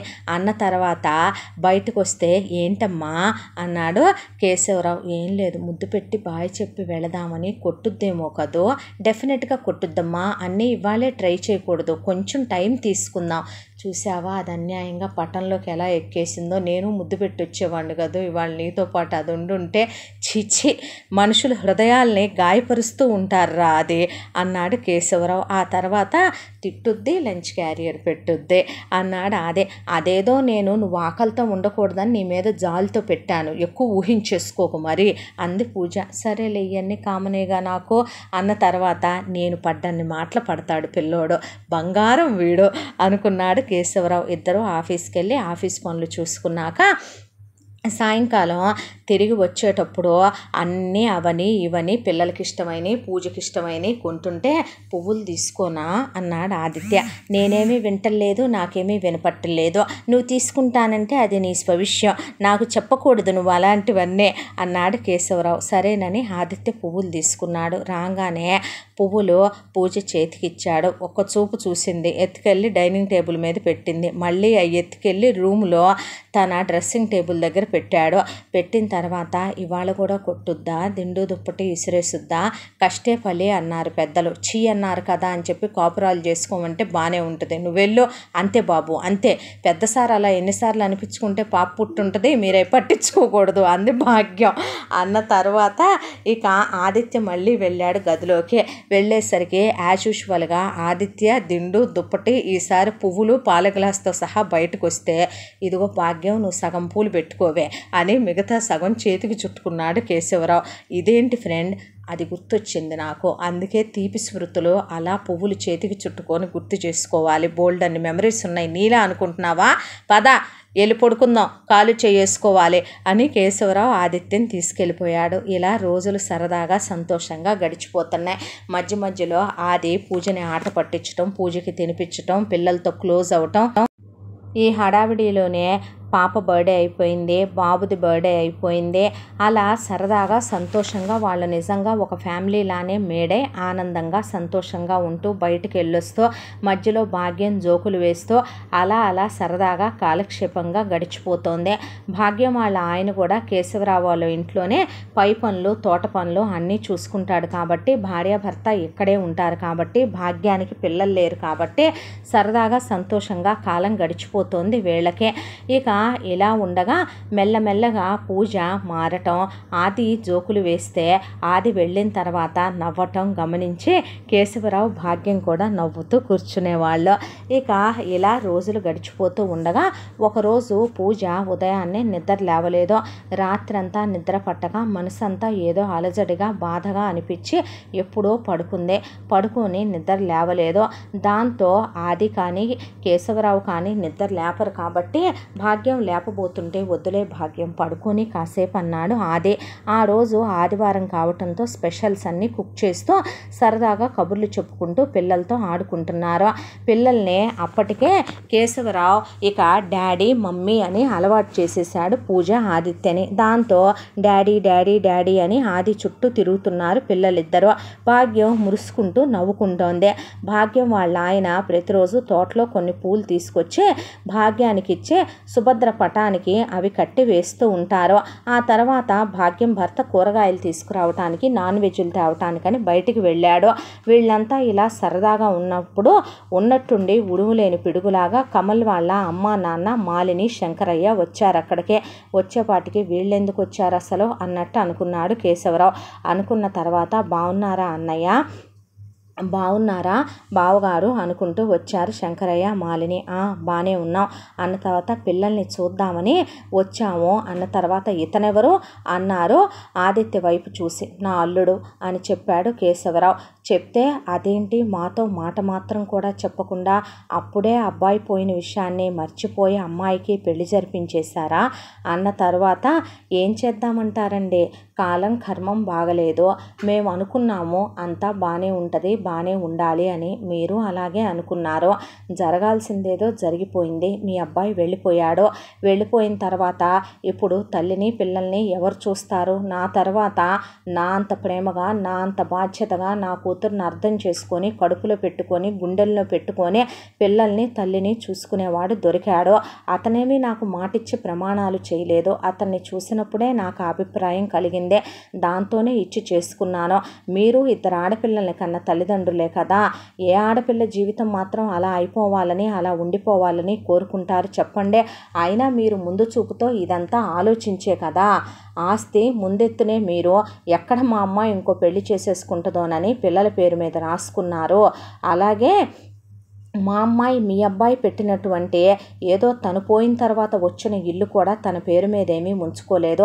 అది కూడా అమ్మేసి పిల్లలిద్దరి పేరు మీదే ఫిక్స్డ్ చేసేసిందే. నేను నా బిడ్డ జీవితం బాగోవాలి అనుకోవటం ఒక తండ్రిగా తప్పు కాదేమో కదో అనేసరికి పిల్లలిద్దరినీ ఎత్తుకుని మాలిని శంకర్రావు పిల్లల్ని చూద్దామని వచ్చామంటే సరే చూసి వెళ్ళిపోండి అన్న తర్వాత బాగున్నారా అని పలకరించిన ఆదితో మాట పలుకు లేదు. కనీసం బాగున్నామని కూడా పలకరించలేదు.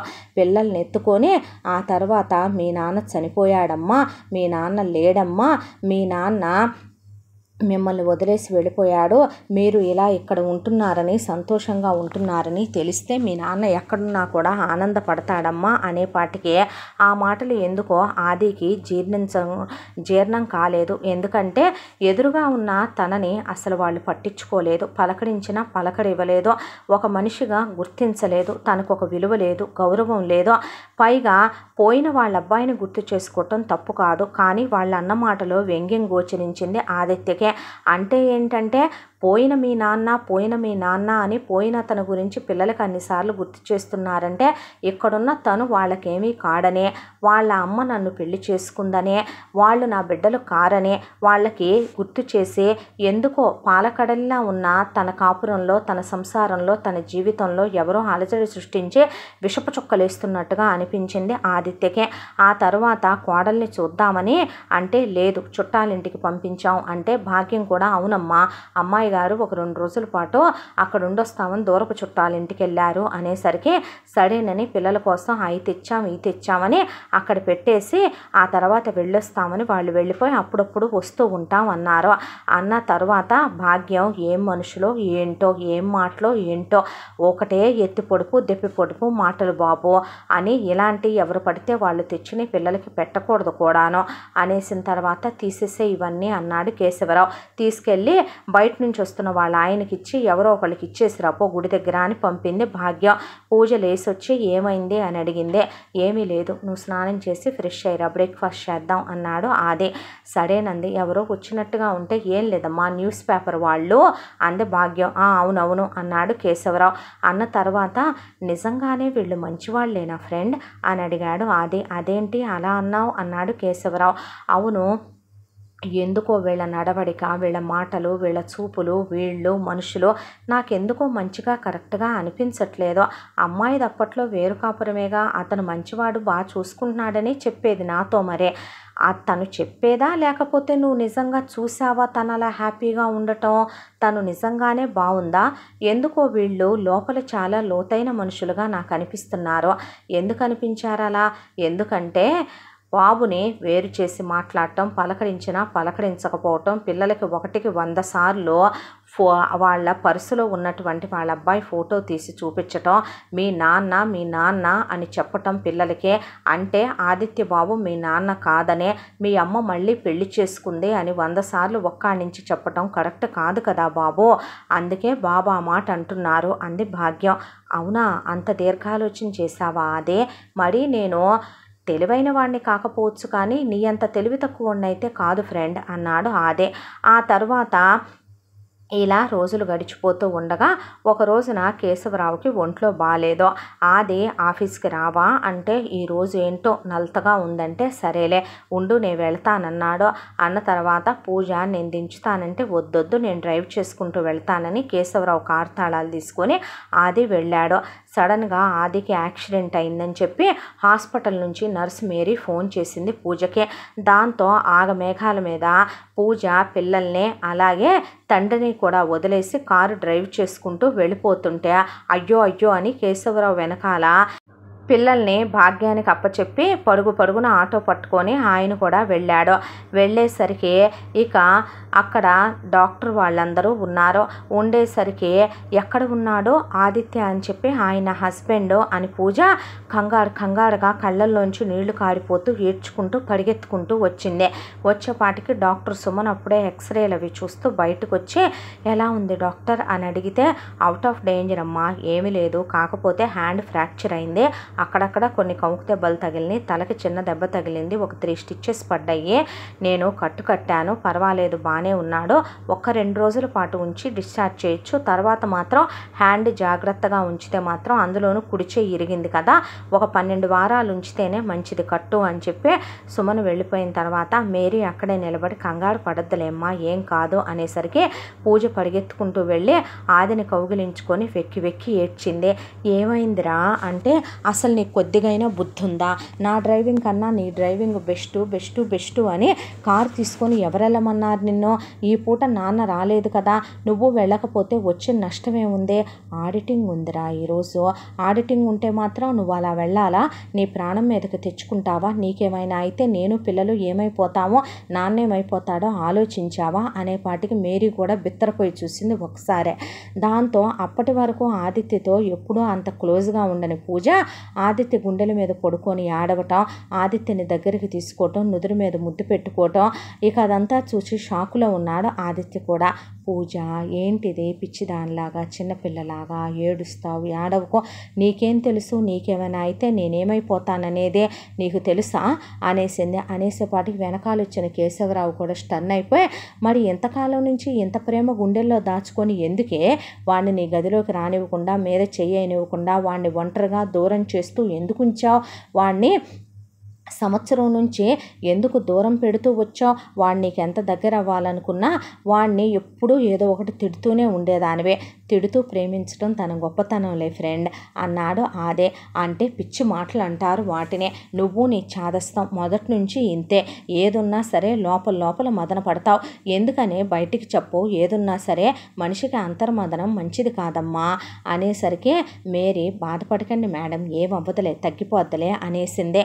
అన్న తరువాత అవును నాన్న, లోపల మనిషినే, ఎందుకంటే బయటపడితే చిన్నపిల్లాళ్ళలాంటి నీ మనసు ఏమైపోద్దో, నువ్వెక్కడ నాకు దూరం అవుతావో, నువ్వు కూడా లేకపోతే నేనెక్కడ అనాథనైపోతానోనని నాలో నేను నరకం అనుభవిస్తూ అంతర్మథనం అనుభవిస్తూ ఒక కిరాతకుడి దగ్గర చిత్రహింసలో అనుభవిస్తూనే నేను ఆనందంగా బ్రతుకుతానని నీతో చెప్పిన లోపల మనిషినే అంది పూజ.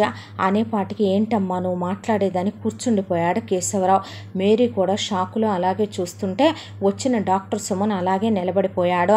ఆదిత్య షాక్లో అలాగే ఉండిపోయాడు. ఉండిపోయేపాటికి ఏమనుకుంటున్నావు నాన్న, నువ్వు నీ వాడికి నువ్వు నెత్తి నోరు బాదుకొని చెప్పా. నాకప్పుడే పెళ్లి చేసుకోవాలని లేదు నాన్న, కొన్నాళ్ళు జాబ్ చేసుకుంటాను నాన్న, మనతో పాటు ఇష్టపడి మనతో పాటు ఉండేవాడినే చూసి కొన్నాళ్ళు ట్రావెల్ చేసిన తర్వాత అతను నేను కరెక్ట్ అనిపిస్తే అప్పుడు చేసుకుంటాను నాన్న అనే నన్ను నువ్వు ఎమోషనల్ బ్లాక్మెయిల్ చేస్తావు నాన్న. చెప్పినట్టుగా ఆర్డర్ వేసినట్టుగా శాసించినట్టుగా కాకుండా నువ్వు చెప్పాలనుకున్నది మాత్రం నాకు బాగానే కన్వే అయ్యేలా చెప్పేస్తావు. అలా ఎవడో ముక్కు మొహం తెలియని నీ ఫ్రెండ్ ఎవడో చెప్పాడనే ఎవడో ముక్కు మొహం తెలియని వాడిని ఆ కమలగాడిని తీసుకొచ్చావు. తీసుకొచ్చే వాడు ఉండాలంటే ఉందాం లేదంటే లేదు అని అన్న రోజునే నా మనసు ఒప్పుకోకపోతే నన్ను చంపుకు తిన్నంత నేను చచ్చినంత అని పెళ్లి చేసేసావు. పెళ్లి చేయడంతోనే మొత్తం మా అమ్మాయికి ఒక్కదానికేనని నా పేరు మీద ఆస్తి ఉందని మొత్తం డీటెయిల్స్ వాళ్ళకి ఇచ్చేసావు. ఇచ్చేసిన తర్వాత ఎవరైనా నటిస్తారని విన్నాను. 6 నెలలు సంవత్సరమో 2 ఏళ్ళు నటిస్తారు. వాడు వారం 10 రోజుల పాటు ఎంత బాగా నటించాడనుకుంటున్నా.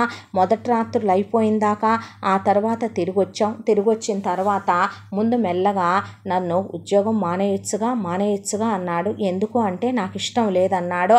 ఆ తర్వాత గొడవలు పెరిగిపోయినాయి, ఘర్షణలు పెరిగిపోయినాయి. నీతో చెప్పుకుందామని ఎన్నోసార్లు అనుకున్నాను నాన్న. కానీ నువ్వు మన ఇళ్లల్లో ఆడపిల్లలు పరువుకు వాల్యూ ఇవ్వాలి, ప్రతిష్టకు వాల్యూ ఇవ్వాలి, విడాకులు తీసుకోకూడదు, మొగుడిని వదిలేయకూడదు, సంసారాన్ని 4 గోడల మధ్య సమర్థించుకొచ్చేయాలి, ఏదున్నా గడప లోపలే అణగదొక్కేయాలి అని చెప్పిన మాటలతో నీకేమైనా అయినా నువ్వు నీ మొగుడిని వదిలేసినా నేను ప్రాణాలతో ఉండనని, బతకనని, నువ్వు సంతోషంగా ఉన్నావని, నేను బ్రతుకుతున్నానని, లేకపోతే పోతానని నువ్వు నన్ను చెప్పిన మాటలకి నేను పిచ్చిదాన్ని అయిపోయానంటే నమ్ముతావా? మగాడివైపోయావు నాన్న, తండ్రి అయిపోయావు. నీకు తెలుసా అదే ఎన్ని రాత్రుళ్ళు నేను నరకం అనుభవించానో ఒక పశువు దగ్గర? అవేవి నీకు పట్టవు నాన్న. ఏంటంటే అసలు నీకు కొద్దిగా అయినా బుద్ధి ఇంకిత జ్ఞానం అనేది ఉందా నాన్న? నువ్వు మనిషివేగా, నాకు చేతులు కాలుతాయని నువ్వు వంట నేర్పించలేదే. అమ్మకి వంట రాదని భాగ్యాన్ని ఏ రోజు నుంచో మన ఇంట్లో పెట్టుకున్నామే. అలాంటిది అక్కడ నేనే వంట చేయాలి. నా చేతులు తెగినా, రక్తం కారిపోతున్నా, నా చేతులు కాలినా అవి కూడా రాలేదా? నీ అమ్మ అవి కూడా నేర్పలేదా? అసలు నీ అమ్మ నీ బాబుకే నిన్ను కందంటే వాడే నీ బాబు అంటే అని ఎన్ని మాటలన్నా కొట్టినంత పని చేసి కొట్టడానికి దగ్గర దాకా వచ్చి మాటలతో హింసలు పెట్టి ఒక మనిషిని చౌపక్కనే ఉండే నరకాలు పెడితే ఎలా ఉంటుంది నాన్న? ఎన్నోసార్లు తెగదెంపులు చేసుకొని సద్దామనుకున్నాను. ఏది చేసినా నువ్వేమైపోతావో అనే దిగులు కుంగి కృషించి నశించిపోయాను. ఏమైనా తినాలనుందా అని అతని ఎదురుగానే అడుగుతావు. నీ మొగుడు నిన్ను బాగా చూసుకుంటున్నాడా అని అతని ముందే అడుగుతావు. అదే నీ ముందు నుంచి ఎన్నిసార్లు ఫోన్ చేసి అడుగుంటాడు నన్ను అనేపాటికి ఆదిత్య తలదించుకున్నాడు. సుమన్, మేరీ కూడా షాక్ అయి చూశారు కేశవరావుని. అదేంటమ్మా, నువ్వు బాగానే ఉన్నానన్నావు కదే, ఏమనమంటావు మరి? నా దగ్గర ఫోన్ లేదు. నేను ఆఫీసులో జాబ్ ఎందుకు మానేస్తాను నాన్న? ఆఫీస్కి వచ్చి నాకు అక్కడ అడ్డమైన వాళ్ళతో రంకులంటగట్టి మా బాస్తో గొడవ పెట్టుకొని రెసిగ్నేషన్ ఇప్పించి నన్ను అక్కడి నుంచి తీసుకొచ్చాడు. వాళ్ళ ఇంటికి తీసుకెళ్తే వాళ్ళమ్మ మాటలతో తూట్లు పొడి చేస్తుంది. వాళ్ళ నాన్న వావి వరుసలు లేకుండా నీచంగా చూస్తాడు. వాళ్ళ అన్నయ్య ఎక్కడ పడితే అక్కడ చేతులేస్తాడు. ఇక వాళ్ళ అక్క చెల్లి అయితే ఎన్ని మాటలు అంటారో తెలుసా? వాళ్ళు చెప్పినవన్నీ వినాలి, వాళ్ళు చెప్పినవన్నీ చెయ్యాలి. ఇది మామూలుగా ఉంటే మాట వినే రకం కాదురా. దీనికి కడుపు కాలో చేసి పిల్లల్ని పుట్టించకపోతే లాభం లేదు. రేపైనా ఇది ఇసుక జారిపోయినట్టు జారిపోతే ఆస్తి అంతా మనది కాకుండా పోద్ది అన్నందుకే ఆ పిల్లలిద్దరికీ నేను తల్లినయ్యాను నాన్న. కడుపుతో ఉన్నప్పుడు కూడా బాగున్నావా అని అతను ముందే అడుగుతావు. ఏమైనా తినాలనుందా అని అతను ముందే తీసుకొస్తావు. కడుపు నిండా తిని ఎన్ని సంవత్సరాలు అయిందో తెలుసా నాన్న? కంటి నిండా నిద్రపోయి ఎన్ని రోజులు అయిందో తెలుసా? అతను కొడితే పడాలి, తిడితే పడాలి. వాడికి లేని వ్యసనాలు ఉన్నాయా? వాడు చైన్ స్మోకరు, ఒకవైపున తప్ప తాగుతాడు, అమ్మాయిలతో తిరిగే పచ్చి తిరుగుబోతో. ఆ నరకం ఇహ నేను పడలేకపోయాను. నీకు కూడా చెప్పా పెట్టకుండా అంత దాంట్లో నాకున్న ఓదార్పు. పిల్లలంటే నాకు చాలా ఇష్టం నాన్న, పంచప్రాణాలు. నా బిడ్డల్ని తీసుకొని దూరంగా వెళ్ళిపోదాం అనుకున్నాను. నేనిక ఎటు చదువుకున్నాను కాబట్టి ఉద్యోగం చేసుకుంటూ బ్రతకొచ్చులే అనుకున్న క్షణం వాడు బయటికి వెళ్ళాడు. తప్ప తాగి చెడు తిరుగుళ్ళు తిరిగి వస్తూ ఉండగా యాక్సిడెంట్ అయ్యి పోయాడనే వార్త వచ్చింది. నాకు నాకేమీ కళ్ళల్లో నుంచి ఒక్క చుక్క కన్నీళ్లు కూడా రాలేదు నాన్న. నేను అనుభవించిన నరకాలు, చిత్రహింసలు 3 సంవత్సరాల కాలమే అయ్యుండొచ్చు. కానీ ఒక రాక్షసుడు, ఒక రావణాసురుడు, ఒక కీచకుడు, ఒక దుష్టుడు పోయాడనుకో నేను అలాగే కూర్చుండిపోయాను. వచ్చిన తర్వాత కూడా ప్రపంచం దృష్టిలో వాళ్ళ పిల్లలు పుట్టారు కాబట్టి ఆస్తి పిల్లలకి పెట్టిపోయారు. వాళ్ళు పెట్టకపోయినా మన పిల్లల్ని మనం బ్రతికించుకోలేమా? నువ్వు నాకు ఇచ్చింది లేదా? నేను దాంతోనే నాన్న నీ దగ్గరకు వచ్చేసాను. వాడి జ్ఞాపకాలు కూడా ఉండకూడదనే ఆ ఇల్లు అమ్మేసి డబ్బులు పిల్లల పేరు మీద పడేశాను. నీ దగ్గరకు వచ్చాకే ప్రశాంతంగా అంత ముద్ద తిని మనశ్శాంతిగా నిద్రపోయానంటే నువ్వు నమ్ముతావా? కానీ అది కూడా లేకుండా నువ్వు పెళ్లి చేసుకో అని నన్ను వేధించడం మొదలుపెట్టావు నువ్వు. ఆ తర్వాత ఇంకొకడిని చేసుకుంటే వాడెలా ఉంటాడో? ఈ రోజుల్లో ప్రతి ఒక్కడికి ఫ్రెష్ క్యాండిడేట్లు కావాలి. సెకండ్ హ్యాండ్ దాన్నని నన్ను మాటలతో తూట్లు పొడిచేస్తే ఆది విషయంలో కూడా నేను అదే అనుకున్నాను నాన్న. నువ్వు సెకండ్ హ్యాండ్ దానివని, నీకు పిల్లలు ఉన్నారని, అంతకుముందు నీ మొగుడు తాకిన శరీరమే కదే నీది అని, నేను కేవలం నీ డబ్బు కోసం నిన్ను చేసుకున్నాననో, లేదంటే పిల్లల్ని తండ్రిలా కాకుండా వాళ్ళని మాటలతో చేతలతో హింసిస్తూనో నరకాలు పెడుతూనో ఉంటే నేను ఉండగలనా? అందుకే నేను పెళ్లి చేసుకోనంటే చేసుకోనన్నాను. ఆ తర్వాత నువ్వు బలవంతం పెట్టావు, ఆదిని చేసుకున్నాను. చాలాసార్లు అనిపించేది నాన్న, నువ్వు మగాడివైపోయావు, అమ్ముంటే పోయేది చెప్పుకొని అమ్మ ఒళ్ళో పడైనా ఏడ్చుండేదాన్ని అని. నీకు అది కూడా చెప్పుకోలేక నరకం పడ్డాను. కనిపించని చోట వాడు వేసిన సిగరెట్టు వాతలు నీకు చెప్పుకోమంటావా? లేదంటే నన్ను చేసినటువంటి సెక్షువల్ హెరాస్మెంట్ గురించి నీకు చెప్పమంటావా? నాకు ఇష్టం లేకుండానే నేను 2 పిల్లలకి తల్లి అయిపోయాననే విషయం చెప్పమంటావా? నాకు ఇష్టం లేకుండానే ఉద్యోగం మానేశాననే విషయం చెప్పమంటావా? 4 గోడల మధ్య నరకం అనుభవించానని, ఎవరితో మాట్లాడకూడదని, నేను ఫోన్ వాడకూడదని, నువ్వు కూడా కనీసం ఫోన్ లేదేంటమ్మా నీ దగ్గర అని కూడా అడగనంత మూర్ఖుల్లా తయారయ్యావని చెప్పుకోమంటావా? అతనున్నప్పుడు అతనెదురుగానే ఫోన్ చేస్తే నీతో నేను నటిస్తూ వచ్చాను నాన్న. బాగానే చూసుకుంటున్నాళ్లే, బాగానే ఉన్నానులే అని నేను చెప్పిన దాంట్లో నా మొహం చూసి నీకు అర్థం కాలేదు. ఎందుకంటే నువ్వు అమ్మవి కాదు కదో, నాన్నవి అయిపోయావు కదూ నాన్న అని పూజ వెక్కి వెక్కి ఏడ్చేపాటికి కేశవరావు స్థాణువైపోయి మాట పలుకు లేదు. పోయిన అల్లుడిని ముక్కలు ముక్కలుగా నరికేయాలన్నంత కోపం వచ్చింది కేశవరావుకే. దాంతో నీ గురించి అదే, నీకై నువ్వే నా జీవితంలోకి వచ్చావు. నువ్వు చాలా బాధలు పడుంటావు ఒక ఆర్ఫన్ కిడ్గా. ఆ తర్వాత నన్ను ప్రేమించానన్నావు, పెళ్లి చేసుకుంటానన్నావు. ఆ తర్వాత నువ్వేమీ నాకు పిల్లల్ని చూసుకుంటానని మాట ఇవ్వలేదు, పిల్లలకి తండ్రి అవుతానని నువ్వు నాకు వాగ్దానాలు చేయలేదు. ఆ తర్వాత పెళ్ళయ్యాక, పెళ్ళి కాకముందు కూడా నువ్వు పిల్లలకి చాలా దగ్గర అవటం చూశాను. నేను నిన్ను విసుక్కుంటున్నా, నా ప్రేమ సొంతం చేసుకోవాలని, నన్ను సొంతం చేసుకోవాలని, నన్ను తాకకుండా, నన్ను ముట్టుకోకుండా నువ్వు ప్రతి క్షణం ఏదో ఒకరోజు నేను నా జీవితంలోకి నిన్ను ఆహ్వానించకపోతానా అని ఎదురుచూపు నీ కళ్ళల్లో చూశాను. నీ కళ్ళల్లో ప్రేమని చూశాను. కళ్ళా కపటం లేని నీ మనసు నాకు కనిపించేదే. సరదాగా, ఆకతాయితనంగా, చలాకీగా ఉండే నీలో ఆఫీసులో నువ్వు అంత స్ట్రిక్ట్గా ఉండే ఒక స్ట్రిక్ట్ ఆఫీసర్ని కూడా చూశాను. కానీ నా గుండెల్లో ఒకటే భయం. రేపొద్దున నిన్ను నా జీవితంలోకి ఆహ్వానించిన తర్వాత, నువ్వు నా ఒంటి మీద చెయ్యేసిన తర్వాత, ఇది మరొక మగాడు ముట్టుకున్న శరీరం కదో, ఇలాగే వాడు ముట్టుకునేవాడా, వాడు సుఖపెట్టేవాడా నువ్వు నన్ను అడిగుంటే, లేదు కొంతకాలం తర్వాత నువ్వు నన్ను కొడితే, తిడితే, పిల్లల్ని అసహించుకుంటే, నువ్వు సెకండ్ హ్యాండ్ దానివి కదే, ఫ్రెష్ కాదు కదా అంటే నేను తీసుకోలేకే అది నిన్ను దగ్గరకు రానివ్వందే. అందుకే నిన్ను బయటికి గెంటేసిందే. నీ మీద నాకే కోపము లేదు. కానీ రాను నీలో అందరూ ఒకేలా ఉండరు, నువ్వు నిజంగా మనిషివి అనే మంచితనాన్ని చూశాను. కాబట్టి కొద్దిగా ఈ మధ్య నా అభిప్రాయం తప్పని నేను నీకు దగ్గరవుతూ వచ్చాను. కానీ ఎక్కడో భయం. కింద మీరు ప్రశాంతంగా పడుకున్నా ప్రతిరోజు రాత్రి నాకు నిద్ర పట్టట్లేదు. రేపొద్దున నా జీవితం ఏంటనేది ఆలోచిస్తే గుండెల్లో రైళ్లు పరిగెత్తుతున్నాయి. ఏదో తెలియని హింస నరకంగా ఉంటోంది. జరిగిపోయిన విషయాలు, జరుగుతున్న విషయాలు, రేపొద్దున ఏం జరుగుతాయో అనే నరకం, మానసిక హింస అని చెప్పుకొచ్చింది పూజ. పిచ్చి మాటలు మాట్లాడకరా, ఏముందరా దేంట్లో, శరీరమా, చూడు పూజ, ఒక ఆడది తన కోరిక కోసమే కందో, స్వార్థానికే కందో, లేదా ఇంకా దేనికే కందో నన్ను అనాథగా నన్ను అనాథాశ్రమం మెట్ల దగ్గర వదిలేసి వెళ్ళిపోయింది. ఆ తర్వాత అక్కడే ఎన్నో అవమానాలతో పెరిగి పెద్దయ్యాను. నాకు నిన్ను పెళ్లి చేసుకుంటే నీతో పాటు పిల్లలతో సహా నాకు కేశవరావు అంకుల్తో సహా ఒక కుటుంబం దొరుకుద్ది, మనందరం కలిసి ఒక ఫ్యామిలీ అవ్వచ్చు అనే దాంతో చేసుకున్నానే తప్ప శారీరక కోరికల ఏ రోజైతే కనుక నువ్వు ఇంకొక 5 ఏళ్ళు 10 ఏళ్ళు లేదంటే శాశ్వతంగా నువ్వు నన్ను ముట్టుకొనివ్వకపోయినా పర్లా, నువ్వు నా పక్కనుంటే చాలు.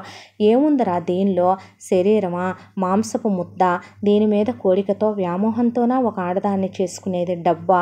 ఎవరి దగ్గర లేని డబ్బురా, ఈరోజు నా దగ్గర డబ్బు ఉంది, నాకు ప్రాపర్టీస్ ఉన్నాయి, నేను సంపాదించుకున్నాను. రేపొద్దున పోయేటప్పుడు ఆనందం సంతోషం ఉంటాయా చెప్పు? వాటి వల్ల మనిషి బ్రతకటానికి అవసరమైనంత ఏదైనా కావాలి తప్ప అత్యాశలు పడే ఆడదాని జీవితాన్నే కాలరాచి మరీ సంపాదించాలనే డబ్బు పిచ్చి నాకు లేదురా అని చెప్పాడు ఆదిత్య. దాంతో పూజ ఏమీ మాట్లాడలేదు.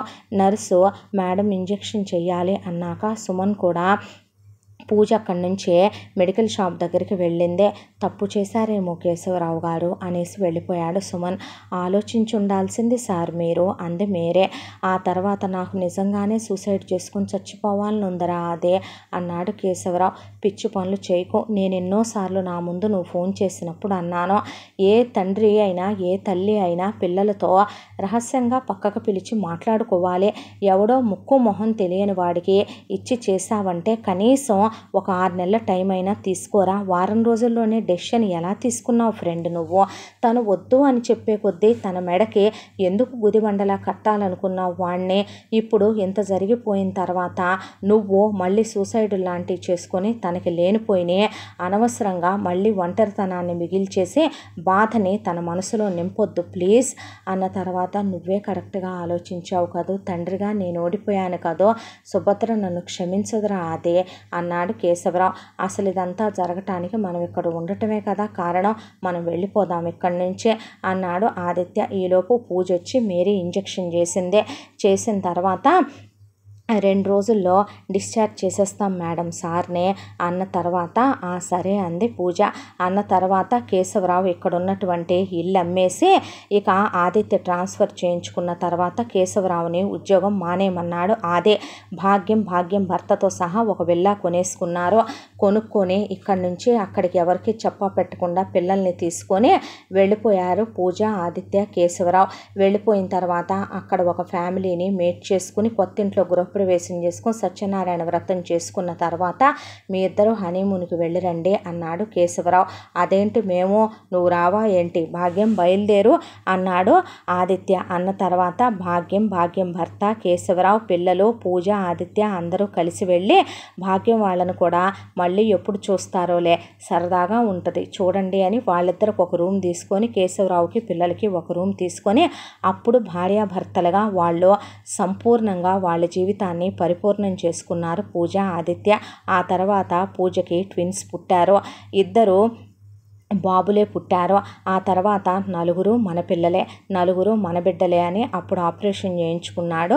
ఇక ఆదిత్య పిల్లలు లేకుండా పూజను కూడా తనతో పాటే ఆఫీస్కి తీసుకెళ్ళటం మొదలుపెట్టాడు.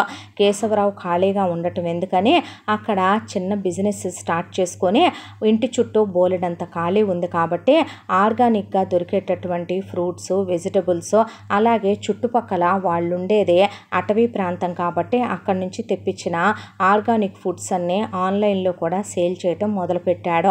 భాగ్యం ఇంటి పని చూసుకుంటుంటే భాగ్యం భర్త తోట పని అవన్నీ చూసుకుంటూ ఇక పిల్లలు పెద్దవాళ్ళై వరుణ్, అర్పిత స్కూల్కి వెళ్ళటం మొదలుపెట్టారు.